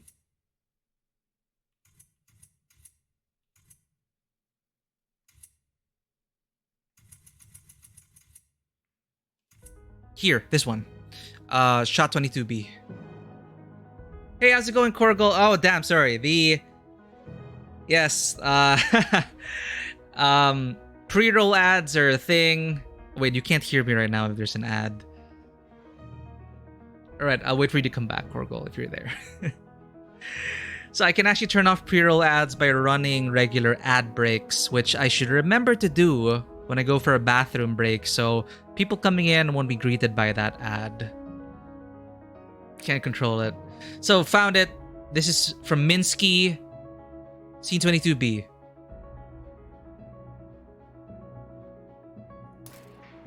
Oh, exactly. I keep forgetting to do it. About the... No, the pre-roll ads are out of my control, but I can turn off the pre-roll ads by running actual ad breaks in between. Like, when I'm going to the bathroom, when I pause the stream, for me, that's the best place to, you know, put in the ad. And it also helps people coming into the stream so they're not hit by pre-roll ads. Alright. This is the footage that we saw, the match cutting. Welcome in. We're in the middle of our investigations. We're trying to restore these 3 films. I'm feeling like an editor/investigator, and it's pretty cool. I even turned off all the lights to simulate the editing experience, and I'm just really trying to pay attention to all the details, and that really brings me back. So there's been some really creepy, almost supernatural shit going on. She seems to have embedded herself into the raw footage. And we're trying to find that out. So there are 3 films that Marissa Marcel was in before she disappeared. This is the film from 1970. Scene 22B, take 1. Hello, Kitty, with a wig. We found a pattern of, if there's strange audio... Well, someone didn't waste too much time. Minsky's body is still warm. Oh, sorry. We're the wrong way around. Keep rolling from the top. Yep. Wait for the cue. Action.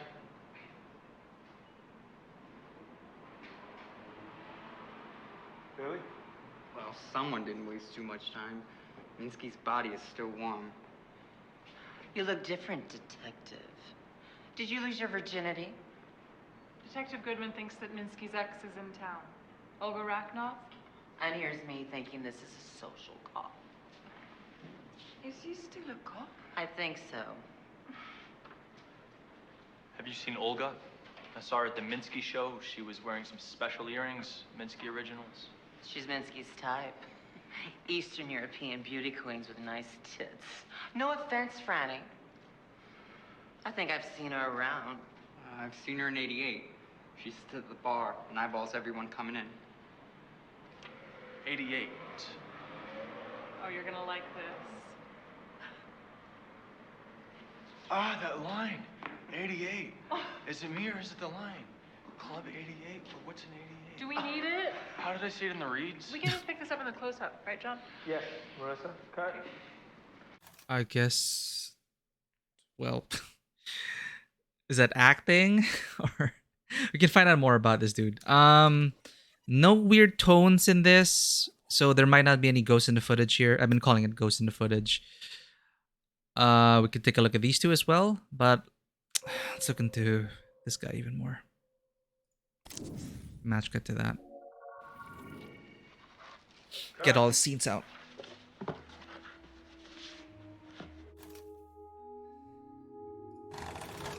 All right.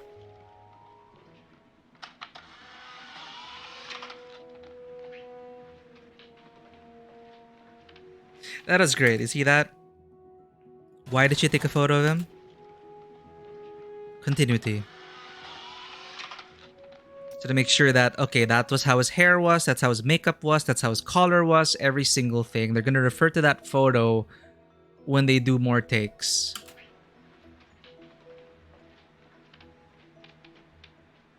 Scene 40B, take 3.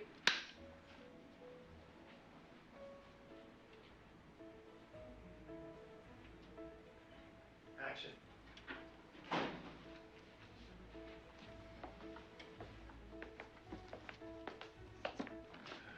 Lebanon's personal effects, minus an earring. There's a confession in there, huh? Thanks. Olga Lebenev. So this character killed herself in this film. And she was the ex of Minsky, who is now painting Marissa's character. There you are again with the snake. The snake was the earring of Olga.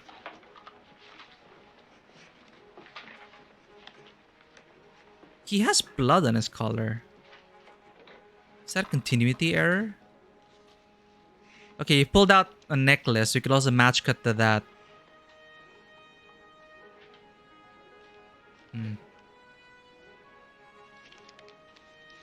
See, lipstick or blood? We're gonna zoom into that. There are a lot of things to zoom into here. Let's just let it play. Cut. Okay. Sweet. Let's have a look at your collar. I guess it's not something we can investigate. Okay. Necklace. Note. Let's check out the note.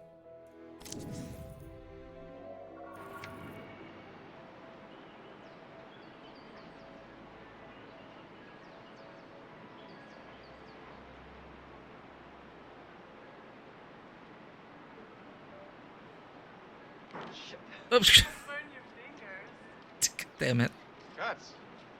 Let's go again. We got about 10 minutes light left. Oh, funny. Yeah, sometimes you do this as well. It's like, oh, I want to do this late. 41 abracadabra, take 1. Was that intentional? Because there's also mention of magic turning into a commercial break. Apple, Eden, snake. I don't know. Looking into things too much. She magicked herself away, magicked herself into this footage. Read it. They perverted you. She broke you, Carl. Got the lighter? Hmm? Oh, I'm pretty sure there's a match cut for that lighter.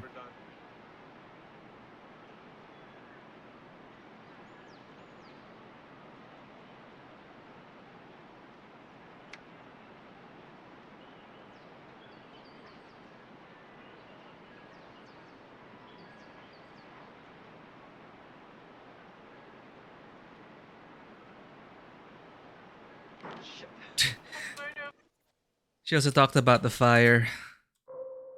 Let's have a look at this burning note. Okay. Blasphemy. Right. Naughty. Cut. They didn't even stage slap. She could have stage slapped him, but I guess the director wants her to actually slap him.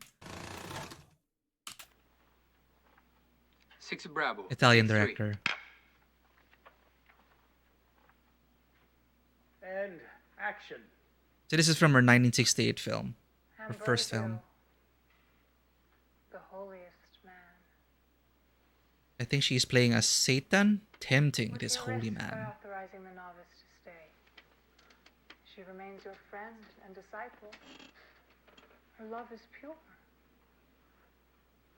She has made no attempt to charm or seduce you. And yet she is beautiful. As beautiful as me. Blessed Virgin. Freeze.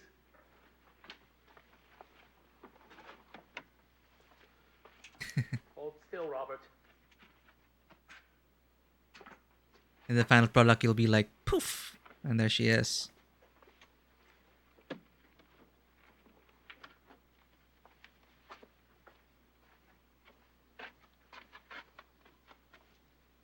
Inch to the left.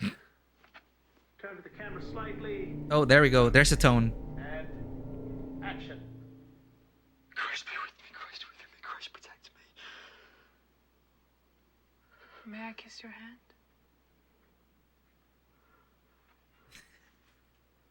This is gonna insult a lot of people.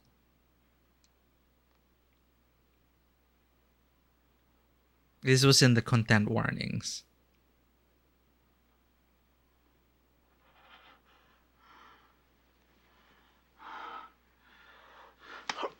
Oof. Naughty. Cut. Can we go again? Even a stage slap. Alright. Weird tone. There we go. Left. Turn to the camera slightly. Perfect. And action. Ends there. There we go. The virgin birth was a magic trick. Magic again. Christ within me. Christ protects me. It was a good story, though, wasn't it? What if I told you the two Marys were the same person? So many stories, so many characters. Go on then, you can kiss me. It's this one interacting with the people in the film. And we've seen her cut across time and space, literally. Okay. I guess let's get more out of this film. Oh, it's him. Let's make this exploratory conversation. Is it the same actor? Marissa, how would you want Carl to touch you if this were you? He should kiss my neck and shoulders, then pull my hair. Carl, how would you want Marissa to touch you? This is all good. I mean, let No, me it's a think different about guy. it, okay. Goodman looks out the studio window. He stops. Sees Olga in the window across the street, looking directly in the studio. Goodman is dumbstruck. Sorry, I was trying to react.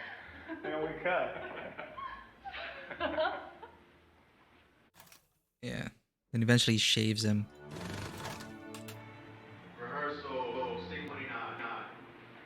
So we could match cut the director, if that is a director.